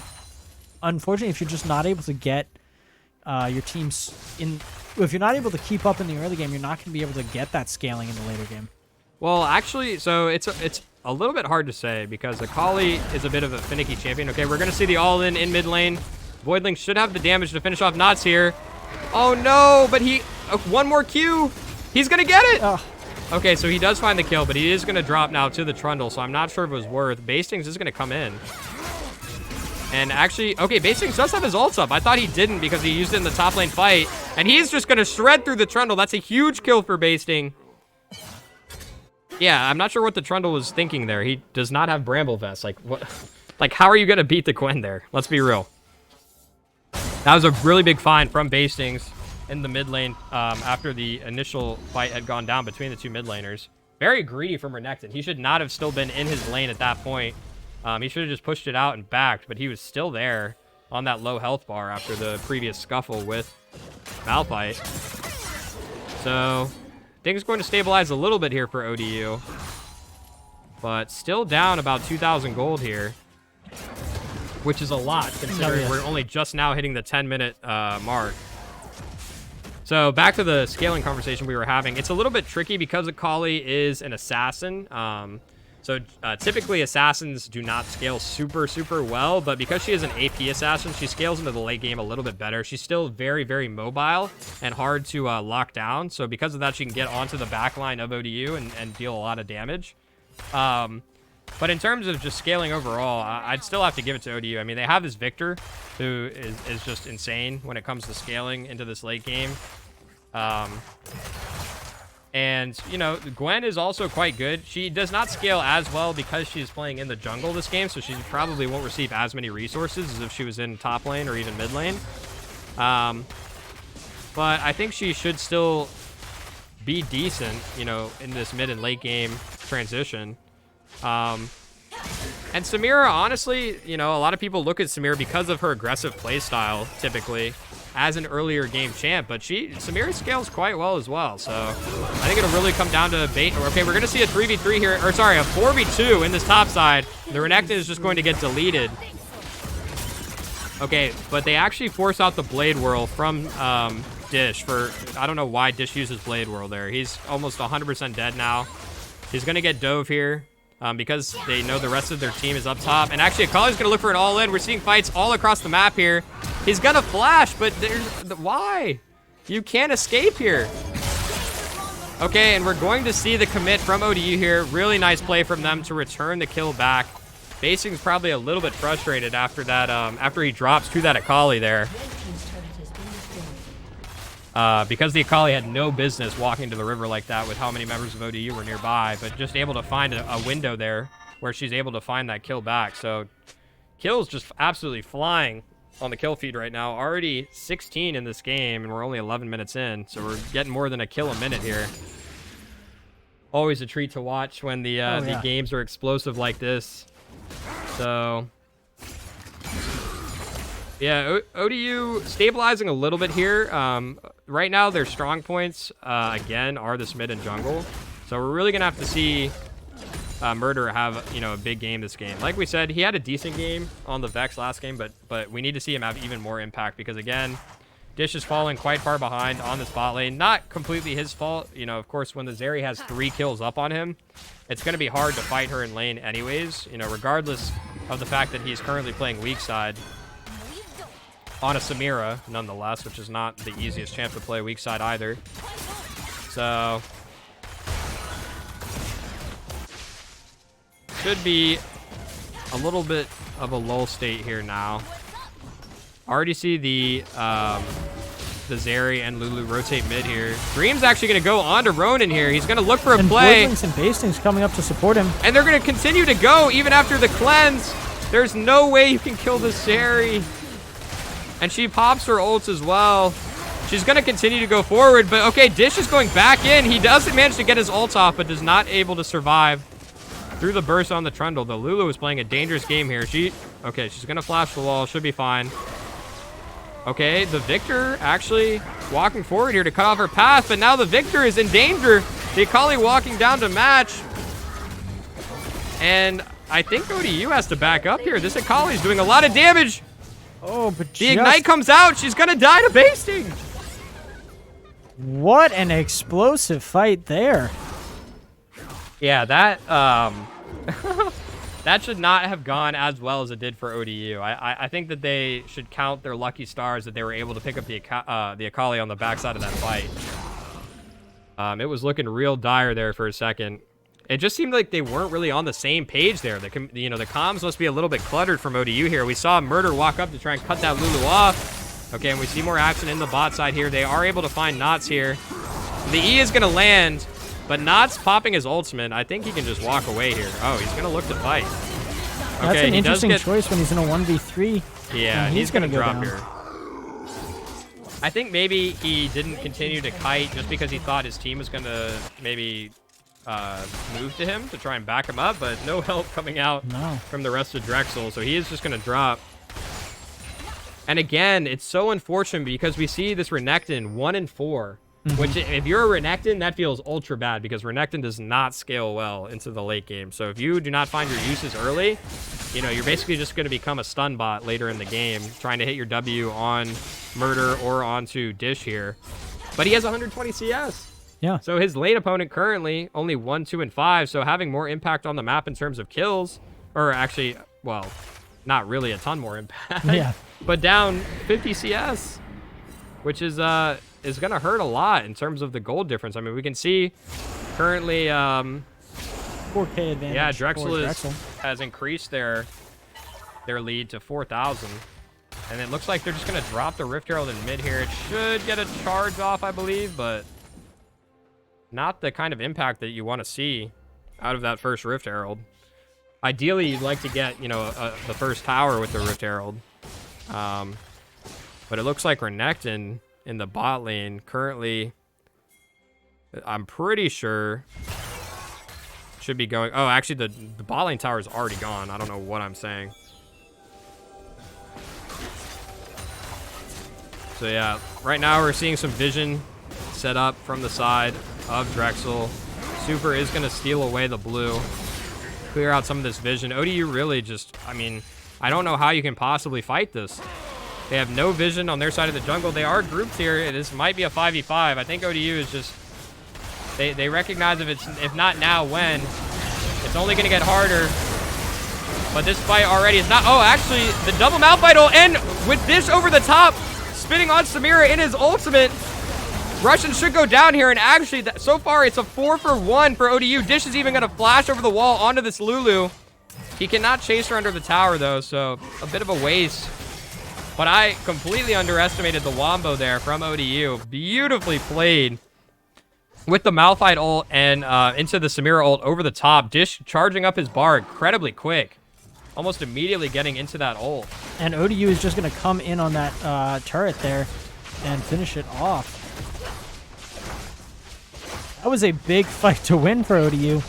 Yeah. I mean, you gave up that dragon, but... no, but that's still... Yeah, that is still a huge win for ODU. 4-for-1 is huge. You're not nearly as concerned about losing that second dragon because it was only the second dragon when you're able to get such a, you know, a kill trade like that. They're also able to convert that into 2 turrets, 2 outer turrets as well. So this is going to greatly relieve the pressure. You can see, if you look at the top there, the gold lead lessening by 3,000 just on that one play. Currently now, or sorry, not quite 3,000, more like 2,000. But even still, that's, you know, that's a big gap to close here. Now only 2,000 behind for ODU. Well, I'll tell you, if they can get another 4-piece like that, it'll be a very different game very quickly.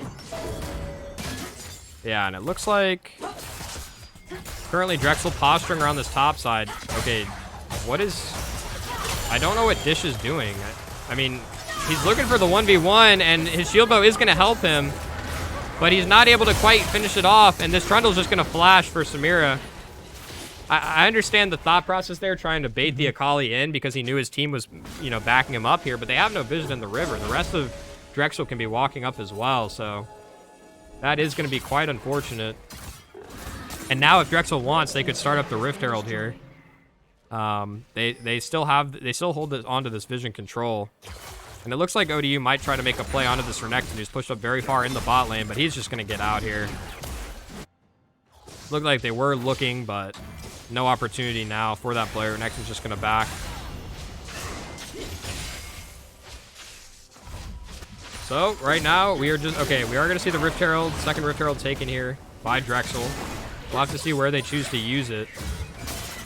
But really, we shouldn't see too much happen until this next dragon. I'd be very surprised. But again, I mean, ODU really has to try and... I mean, they don't have to look for plays here. You know, this Gwen and this Victor are going to scale nicely. Gwen already on her second item here. So she is very strong. But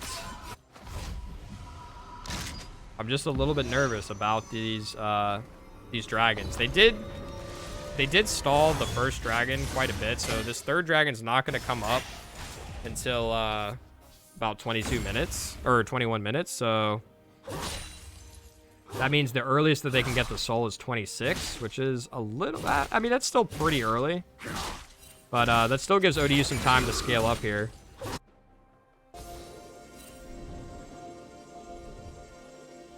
Currently, Dream sweeping out some vision over here on the top side.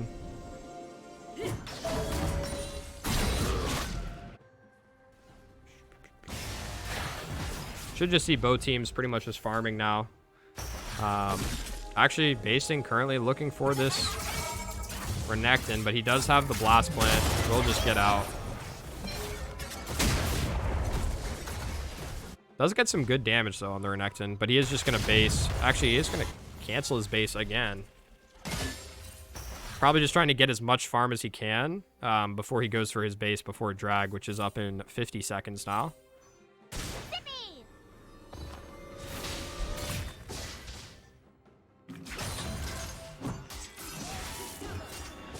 And you can see again, Creed already looking for this early vision control here. Setting up for drag. Currently, Drexel controls this bot side river. You can see with the vision line. Even looking to get a little bit aggressive into their jungle. To their blue side jungle and getting some more vision. And the problem with this is that you really can't wait until the dragon's spawning to clear out this vision. You need to go ahead of time. Look, you can see even Creed walking so aggressively here, just challenging every step that they're trying to take for this vision. But if you wait too late, you know, the dragon's going to be gone. Similar to how it was in the previous dragon fight. Voidling's just walking forward here. It looks like they might be looking for something. They are going to ult onto this area, and they do find her, but Voidling is going to drop very quick. And unfortunately, Dream does not find his E onto the Zeri, so he is going to go down. Okay, I believe the Zeri did go down. So we'll have to see if Dish and Basings are able to clean up on the backside of this fight. Flash is coming out on both sides. Not able to flash onto the flashless Samira. And it looks like, unless Basings is able to pull off a miracle here, they are scared. You can see them being a little because of the sustain from this Gwen. That is a huge play. And the W to stop the E from Akali landing. They cannot challenge Basings here. They do not win. He is playing this very well. He's got those two players on the run. One of them channeling right now. Yeah, they might just look to reset here. And Basings might just start up this drag. I would say that would be the smart move. You cleared him off and just make the play on it. What a smart move by Basings to absolutely obliterate that team. And he's gonna get the drag. He's gonna get that dragon. Well done, Basings. Yeah. What looked like it was going to be a critical failure for the team ended up a bit of a success. Well, and the main problem with this composition from ODU that likes to all in onto these carries is that this Zeri, who has so many defensive tools, is just so hard to get on top of, right? You have the Lulu shielding. You have her ultimate that can protect her.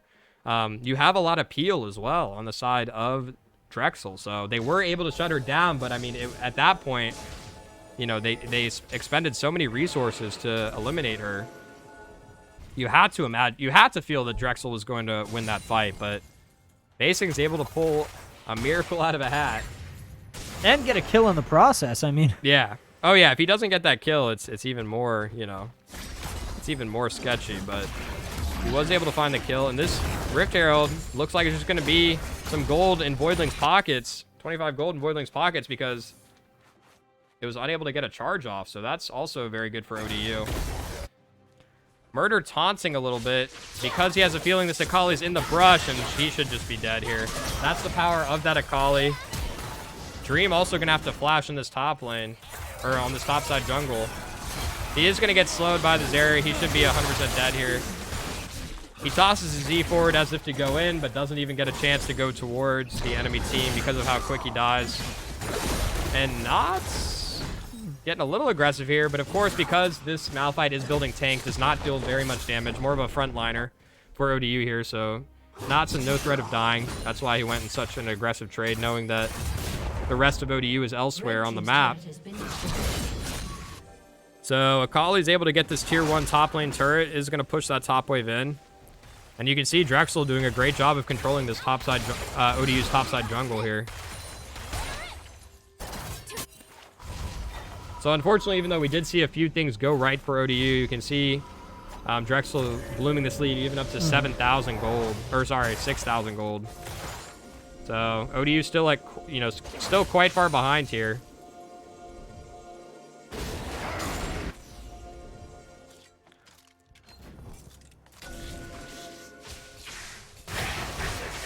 It is a bit tricky as well as, you know, the Samira in this comp to really find a lot of value in this early and mid game, because her damage mainly comes from being able to stay up, you know, her uptime in fights, and she likes to go in the middle of fights to, you know, get as much value out of her ultimate and healing as possible. But she's just so squishy right now and doesn't deal very much damage. So it's hard. Even going for that Lord Dominic's item second is going to provide her some armor penetration. But just in terms of raw attack damage, it does not give you a ton. And not a ton of members on Drexel building armor right now, so you'll really only be finding value out of the Giant Slayer passive, which is 4 champs that have much greater max health than you, so it'll be good against the Trundle and the Renekton. We see Basings get onto Soul Sniper here, but both players acknowledging that it's not really a fight that they want to take, just choosing to back down there. And unfortunately right now, you know, ODU's getting a little desperate here, looking to, you know, make some sort of play happen, while Drexel's just happy to just farm, you know, all of ODU's jungle. They are currently backing on Vision. They might look to make a play, but Creed coming late into that fight is going to alert his team to the advancing ODU positions. So it looks like, again, just going to have a bit of a lull state until this 4th dragon, which is up in a minute. Should start seeing most players take their last recalls here before dragon to buy up any items that they might. If we look at the items currently, we can see Zeri already on 3, almost to her Bloodthirster, which will be her 4th item here. Interesting build, actually, going for a Wit's End. Not a bad purchase here. Does provide some magic resistance against this Gwen and this Victor, which are the 2 main carries right now for ODU. So I like the purchase here. We actually see Renekton going for a Mauve Malmortius. Okay, that would have been bad if he had stopped Malphite's back there, because Malphite really wanted to get his back off, so he was able to buy the most that he could before this fight, but unable to stop it, so Malphite will be here in time. Now, Victor has his TP up, so he's just going to clear this top wave. He's going to push it as far as he can while he has time, and then going to TP in for this fight. He does need to be careful about his TP positioning, though. Currently, Akali on the mid wave, cannot TP to the mid wave. Okay, he's going to TP to a ward here. Gonna check for this Renekton, and actually, that's really good. Renekton popping his ultimate very early in this fight. Should not be able to find much at all with this ultimate because of how defensively ODU is postured here.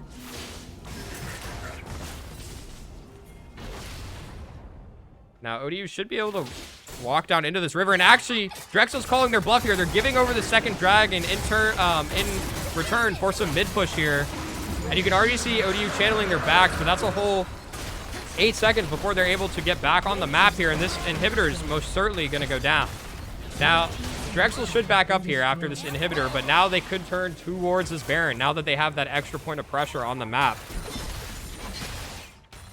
And it looks like they are going to move over on this side. You can see Basing and Dreamstain getting very aggressive here to make sure that they cannot just immediately knock this Baron down. They do find the Akali, and actually they're going to commit on her. Wow, that's a lot of damage. Basing able to live here, but he has to be very careful. I don't think Drexel, actually with how low they dropped Basing there, they could have called to maybe start the Baron here, but Basing is going to heal up off of these Krugs. And Drexel is going to opt to just reset here. So, you know, as poorly as that went for ODU, you know, they at least got the Dragon, and they at least stopped, you know, the Baron attempt. So, although I'm not sure that Drexel was interested in going for it anyways. But still not looking great. Actually, still managing to keep the gold lead, though, fairly even here. So still only about 7,000 in the lead for Drexel. Yeah, ODU's got, they've just got to keep playing pretty well here. And when they pick fights, they've got to win them, you know. They've just got to make sure they don't do anything too stupid and don't allow that middle section to get overrun by Drexel. Yeah. Because, again, with that inhibitor gone, you are very exposed to an attack. As we saw in the last game, was exactly what Drexel was able to do, is expose with the inhibitor and then just push in and demolish straight through. And that bottom tier 2 almost dropping for ODU here is not great. Oh, the Lulu might get caught out here. Oh, the E just missing from Dream. He has not been as on point with these engages on Leona as he has on other champions in the past. And it looks like Drexel's going to start up this Baron. Just a 2-man Baron right now, but with the sustain that Trundle has, as well as Zeri, who has a Bloodthirster in her inventory, they should be fine. They're going to hop off it, though, as ODU understands that they could be doing it, and walks their way over to make sure that Drexel's unable to get just a free objective as powerful as that. But that opens up Knott's the possibility to split here on the bot side. He's going to continue to go, starting to hit this inner turret. And again, that is the exposing that they're talking about. This is that we were talking about a little bit earlier. Is they've got that little bit of an advantage, and now they're going to be pushing. We see Voidlings coming up to stop it.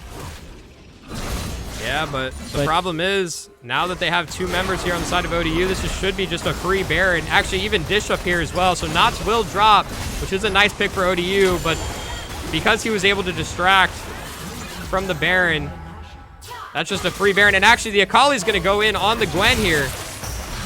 I'm not sure if... Okay, wow, she does have the damage.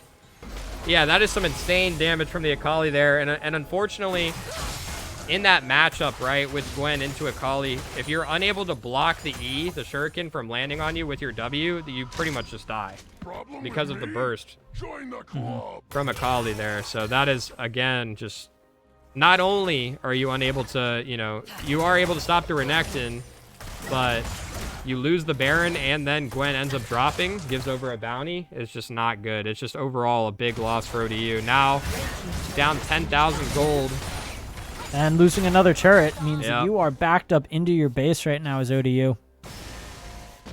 Yeah, and unfortunately at this point too, the scaling is starting to come in for ODU, but it's a little, it's almost too little too late here.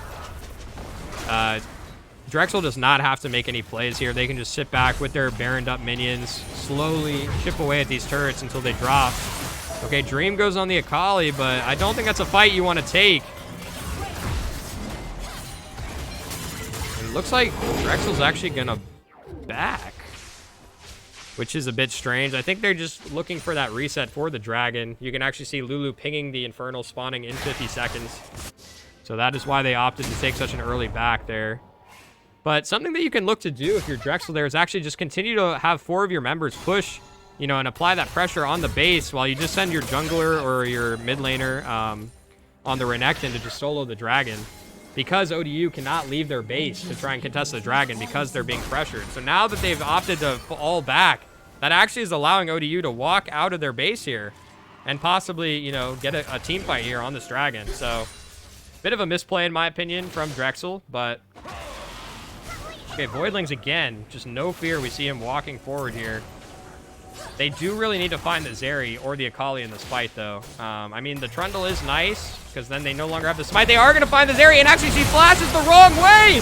So she's going to drop very early in this fight. We see the Renekton immediately getting onto the Victor in the backline, but he should drop very shortly as well. That Mob Malmortius not providing enough shielding from the amount of damage that they have. Okay, the Trundle is able to get away here. And we see a little bit of pressure going in on the side of Drexel towards ODU's base. Yeah, we're going to see this Akali push down this mid lane very aggressively. Ultimate is found onto the Trundle. Dreamstand just doing his best to stall. Is onto the Lulu right now. Akali will drop this mid lane inhibitor, but she is going to have to back up now. The slow chase happening on this Lulu right now. Basing's on his way. And I think the Lulu BMing a little bit, thinking that she's fine because of her Trundle, but Trundle does not win against Gwen at this point. Gwen choosing to go back, though. The Akali causing havoc in the backline. And actually, it was indeed Dream who was mistaken there, thinking that he had the backup from his team, when in reality, Gwen had to go back because he was worried about the Akali. And that is a big win for ODU, but like I said, it's hard to say that they're still, Drexel is still in such a favorable spot here. I think that ODU is going to have to win this next dragon fight if they want to. They have to survive until this next dragon, which won't be for another 4 minutes. And if they are able to survive till this next dragon, they have to win. I think if you don't win this next dragon fight, you're not going to be able to stall out another 5 after that.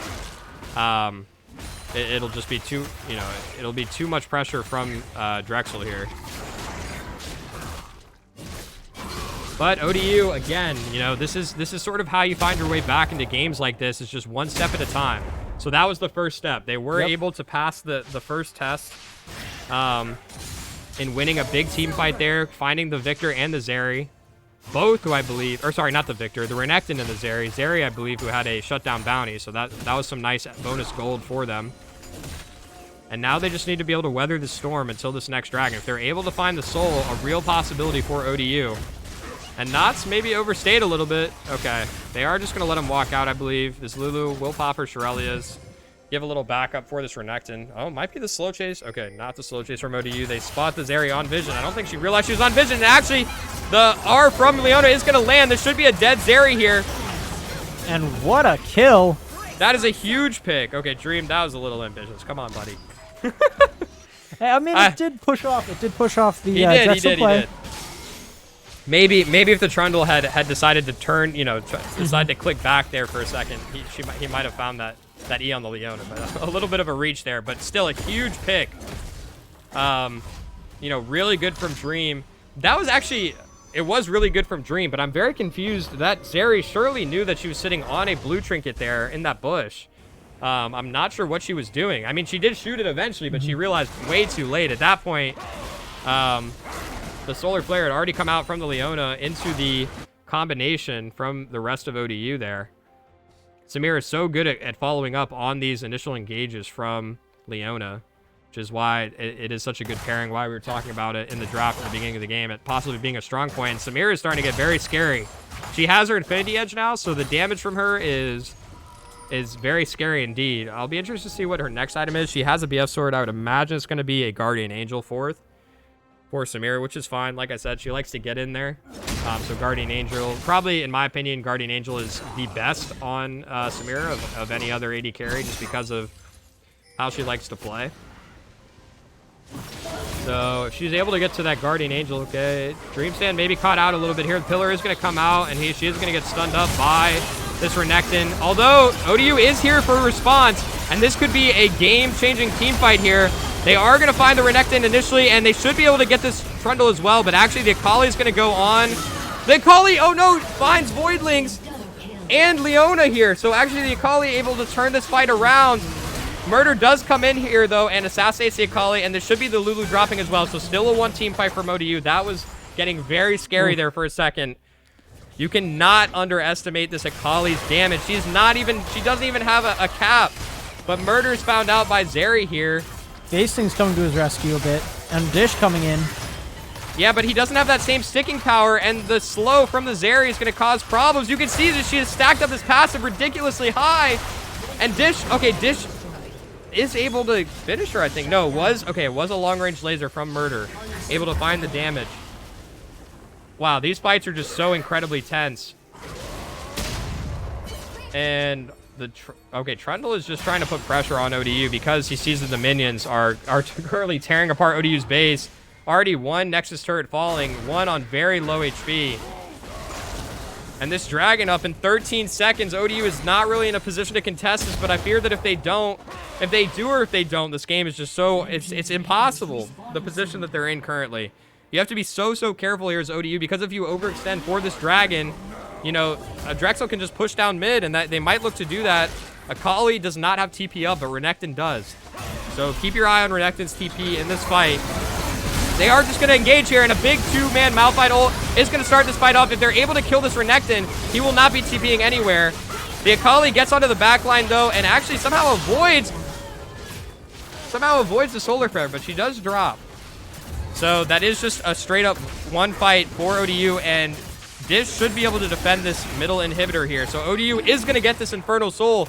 This is exactly what I was talking about, James, when I said that this was what they needed to come back into this game. This Infernal Soul will now provide them with a lot more damage, a lot more power, and it looks like, okay, Zeri with her E is going to be able to just skate over the wall here. That was a critical fight there, and we see a little bit of pressure coming up by Drexel onto the ODU base, though. Yeah, but with this Akali, okay, the Lulu looking to try and push this inhibitor is pretty foolish. But with this Infernal Soul and with this Akali still dead for 30 seconds, they are going to go for this Baron, and I don't think Trundle even has flash to steal, no, so they are just going to try and maybe delay these backs because Lulu is currently trying to push the base, but that is just going to be Renekton going to his death, and I think this is really... Okay, Zeri was able actually to get over to the mid inhib, so she does find the one inhib. Basings is going to drop his Ignite on the Zeri, does find the slow with the ultimate, but he does not win this. Already popped his ult, is going to go down, and the Zeri is able to get over the wall as well. ODU just needs to cut their losses here and stop chasing. They cannot catch the Zeri. But they are, with this Baron buff, just going to charge down the mid lane. Renekton's still dead for another 40 seconds, but Basting's also down for 50. And we're seeing that Drexel pressure back on the ODU base. Yeah, and I don't know what Drexel is doing. They can't push ODU's base without a wave here. And ODU is currently pushing down the mid wave. So, actually, Drexel just killing themselves here. I'm not exactly sure what the game plan is. Lulu, Zeri is able to get away, but Lulu is just going to fall here. Giving another kill over to Murder, who is absolutely massive in this game. Full build victor here. 12, 5, and 10. Well, you said at the beginning he had to step up, and he absolutely has. We're seeing him playing what he needs to do. Yeah, we need to see him continue to be this carry as well for ODU, although Dish has scaled quite nicely now on 4 items. He actually, I was wrong. He went for the Bloodthirster 4th, which is completely fine. He does sitting on a stopwatch currently. But I would like to see his last item be a Guardian Angel here. Or if he's feeling really spicy, he could go for his Zhonya's. I'm seeing a bit of a push up the center there, middle lane for ODU. Our camera is currently... Okay, we are back to directed. Okay, we're good, we're good. So we are going to see ODU break this tier 2 in the mid lane. And again, because Drexel was not diligent in how they split the lanes, this is what I was talking about, James, when I was saying that instead of going for a 5-man stack on this dragon to give ODU a chance to fight, which they were able to win on that 4th dragon fight. You know, instead of doing that, if they had just pushed one of the side lanes here, they would have had an extra point of pressure here.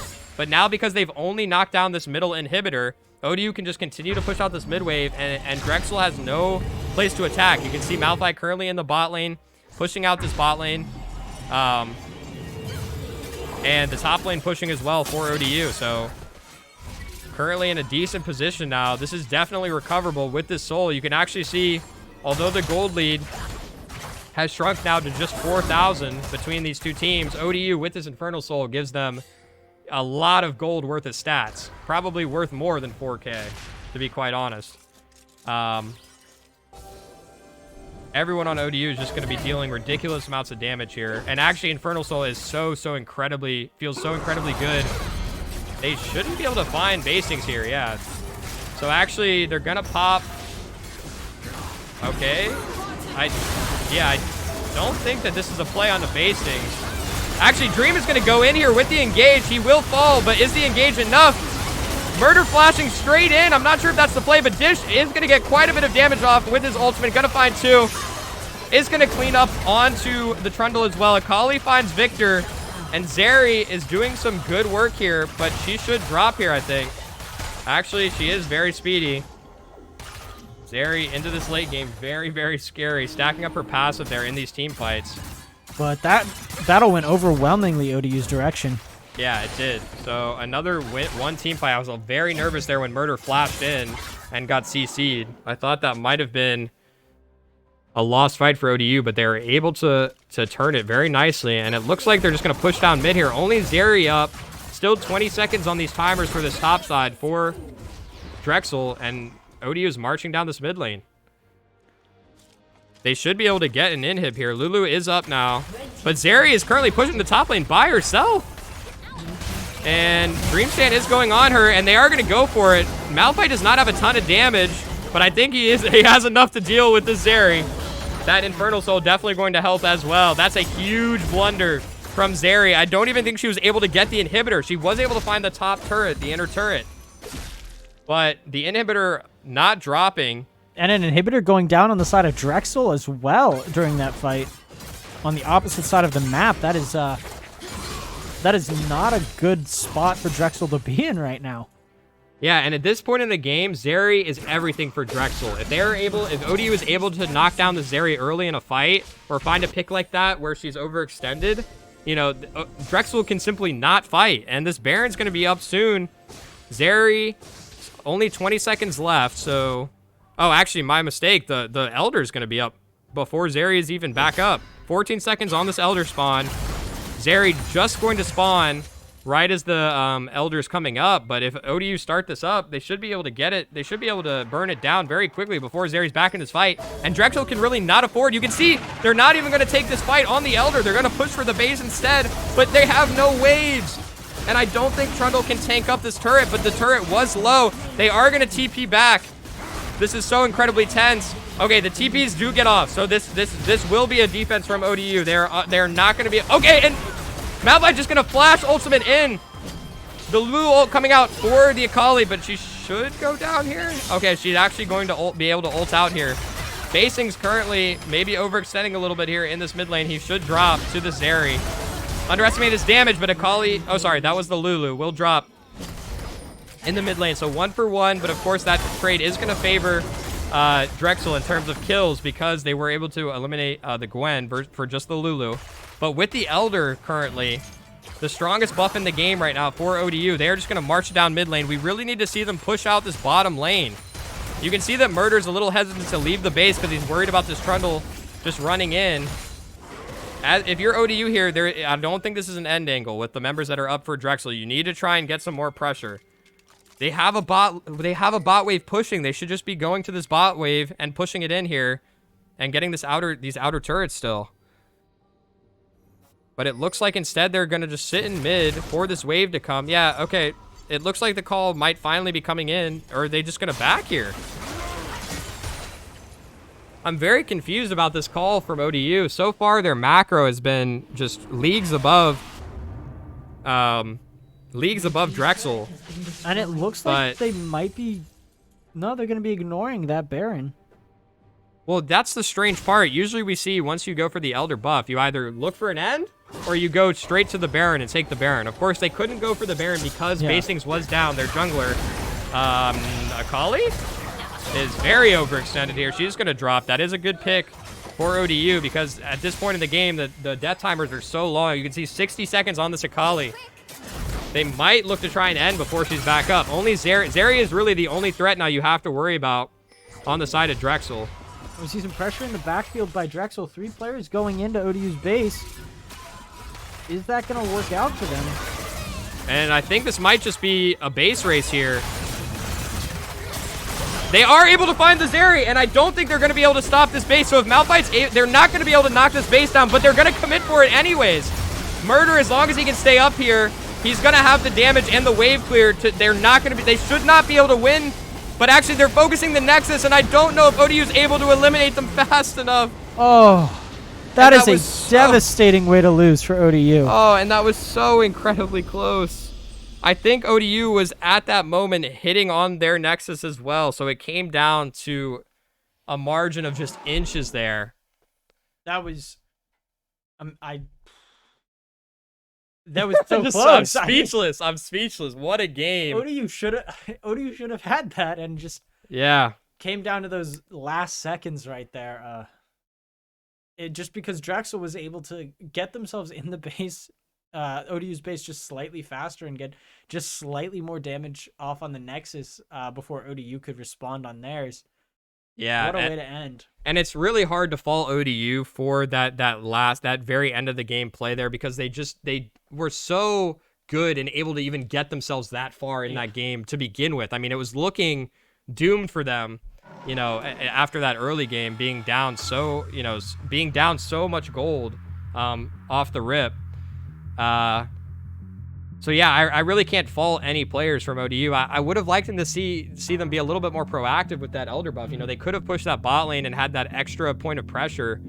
But other than that, I mean, you know, it's just so hard in those situations to know when you need to push, when you need to back. It's so incredibly difficult. Well, and I can tell you right now, that second map loss was way more devastating than the first. Yeah. Because you feel on the first, you're like, okay, you know, we've got some things we got to change. We got some things we can improve on. But that second one, you were like, oh, we mounted such a strong comeback. Oh, we fought so hard for that. We had so many moments where we should have lost, but we didn't. And to come down to those last milliseconds, it's just painful. Yeah, it really is. It really is. So that, I believe that concludes the series between Drexel and ODU. I think we probably will not do an interview tonight just because, you know, it's always, I mean, we could, I mean, I tell you what, we'll send it to a break. We'll go see if any of the ODU players are interested in doing an interview. If they are, we will be back with a break or with a interview. If not, then we will be back to bid you a good night. Yeah. So we will be right back. Don't go anywhere. Possible interview when we're back.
All right, we are back with our jungler of the night, Robbie Bobby Basings. You might recognize him. He is also a resident caster here at ODU Esports. Like I said, I mainly want to focus on the second game because the first game I felt like you guys understood, you know, from a pretty early on that, you know, it just wasn't working out in terms of your composition into theirs. It just wasn't maybe executing as well as you thought. You know, initially it seemed that especially like the Garen pick seemed like more of a answer to the Gwen, like in a lane versus lane matchup, not so much thinking about what will happen when this Gwen scales into the late game, you know, into this team fighting kind of phase. But we felt like in the second game, you guys made some good adjustments in the draft. So tell me a little bit about that. So we came into, we sort of got away from the stage, got away from the computers, just to sort of focus, and we really talked about what we wanted to change. And the big thing we wanted to change was getting rid of that Karma. Because that Karma Comet pick really just screwed us over as a team and got that affiliate so far ahead. She did so much around the map. Props to whoever, to that support player for Drexel. But that Karma pick absolutely screwed us over. So we sort of wanted to give it up, and we were expecting like a Caitlyn B1 instead. They picked a Zeri, and we were sort of set on going Gwen for that top jungle flex because it's one of my favorite champions to play in the jungle, and for a potential like top pick too. And then we were like, okay, we really want Thresh here. We couldn't get Thresh, we got Leona, so that was just the big adjustment we made, and we also really wanted to pick Malphite, R3. And we got the 3 picks we wanted to. Well, and interestingly enough, we saw you guys just absolutely big brain them in draft. I'm sure you guys noticed as well going to that draft, but they obviously were not prepared for the Gwen flex because they picked a Renekton blind on B5, which is very strange because the Renekton, you know, I think maybe they assumed that they were going to get the Gwen into Renekton matchup, not realizing that you would we'd be willing to flex that Gwen into the jungle and then picking the Victor on R5, which is beautiful. I mean, as soon as I saw it, I was like, oh, this is going to be good. And you guys were able, I mean, early on, we definitely saw you guys fall behind a little bit. Similar actually a little bit to the first game where we saw, Drexel push their advantages a lot in top and bot lane. Even though you guys were making some proactive plays and finding some picks around the map, just in terms of CS as well, like the difference started to, stack a little heavy.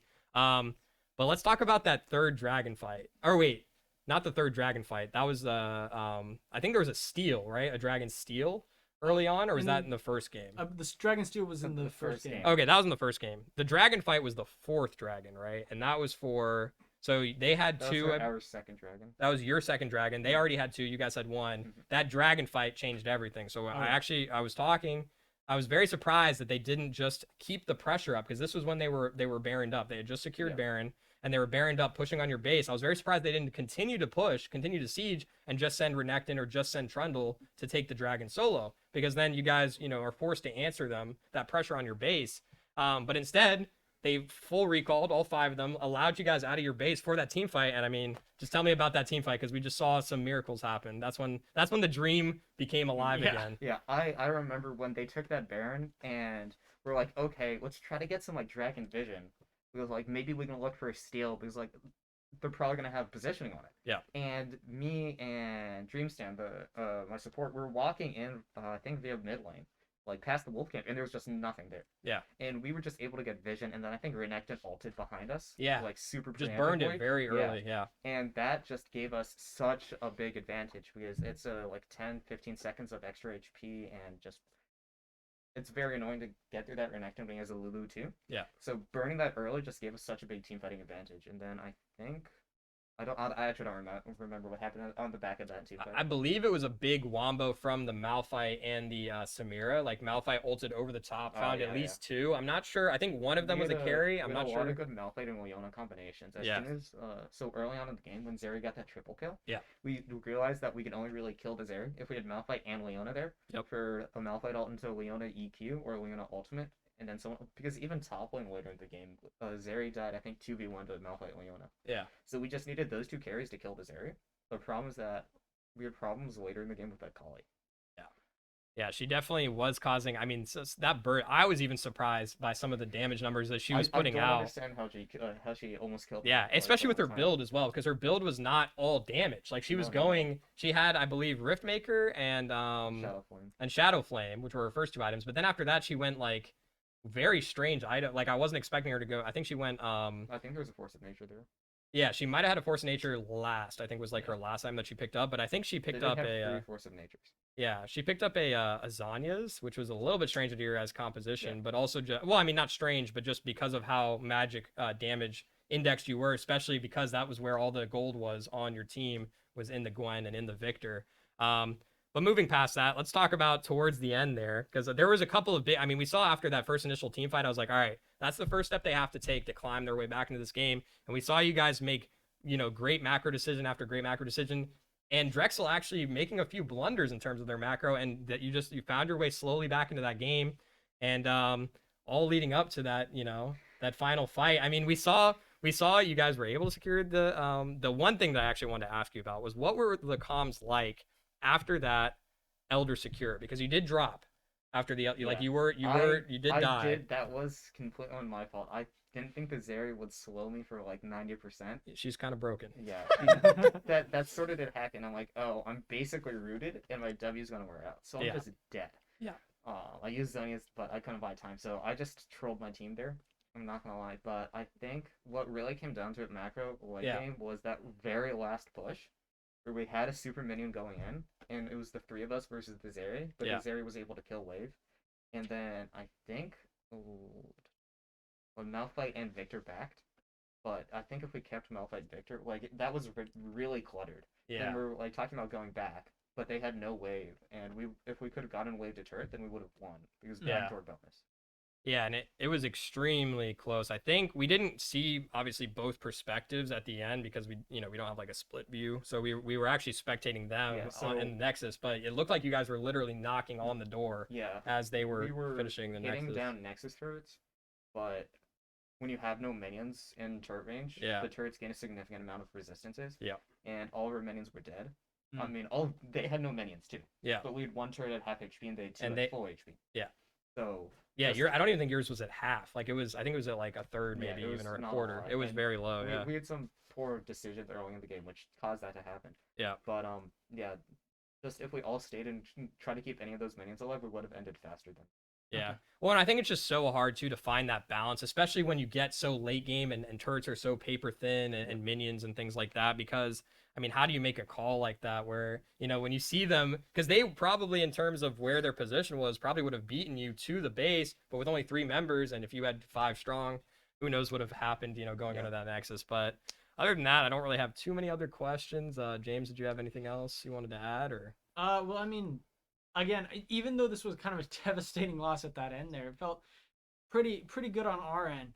But what do you think you guys are going to do to improve for next week in your next matchup?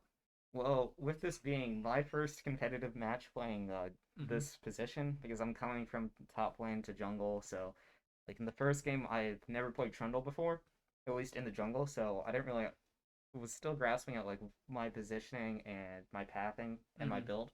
So I think with more experience, also our ADC hasn't ever played a competitive match before. Yeah. So just getting practice, I think, will be the biggest step for us. And I think against a team like Drexel, where the most are like high diamond now, some of them were masters last season, and us as mostly platinums, golds, and a single diamond, I think we really proved ourselves that we can be a very competitive team because we have a lot of cohesion already. I mean, y'all definitely, especially in that second map, y'all outplayed what you should have done against a very, very strong team. Yeah, absolutely. Yeah, well, that's all I have. So That's all I have. again, thank you guys for tuning in for JV League of Legends. And if you are interested, we will be broadcasting tomorrow night around the same time. It should be like 6:37 start. I believe we have Overwatch and possibly Call of Duty. No, Overwatch and Rocket League. Overwatch and Rocket League tomorrow night. So if you guys are interested in either of those games, feel free to tune in. I'm Jeremy. And I'm James. Thank you guys for watching. And be sure to stay tuned on to follow us both here on Twitch and on Twitter to make sure you are always up to date for when we are going to be streaming. Thank you.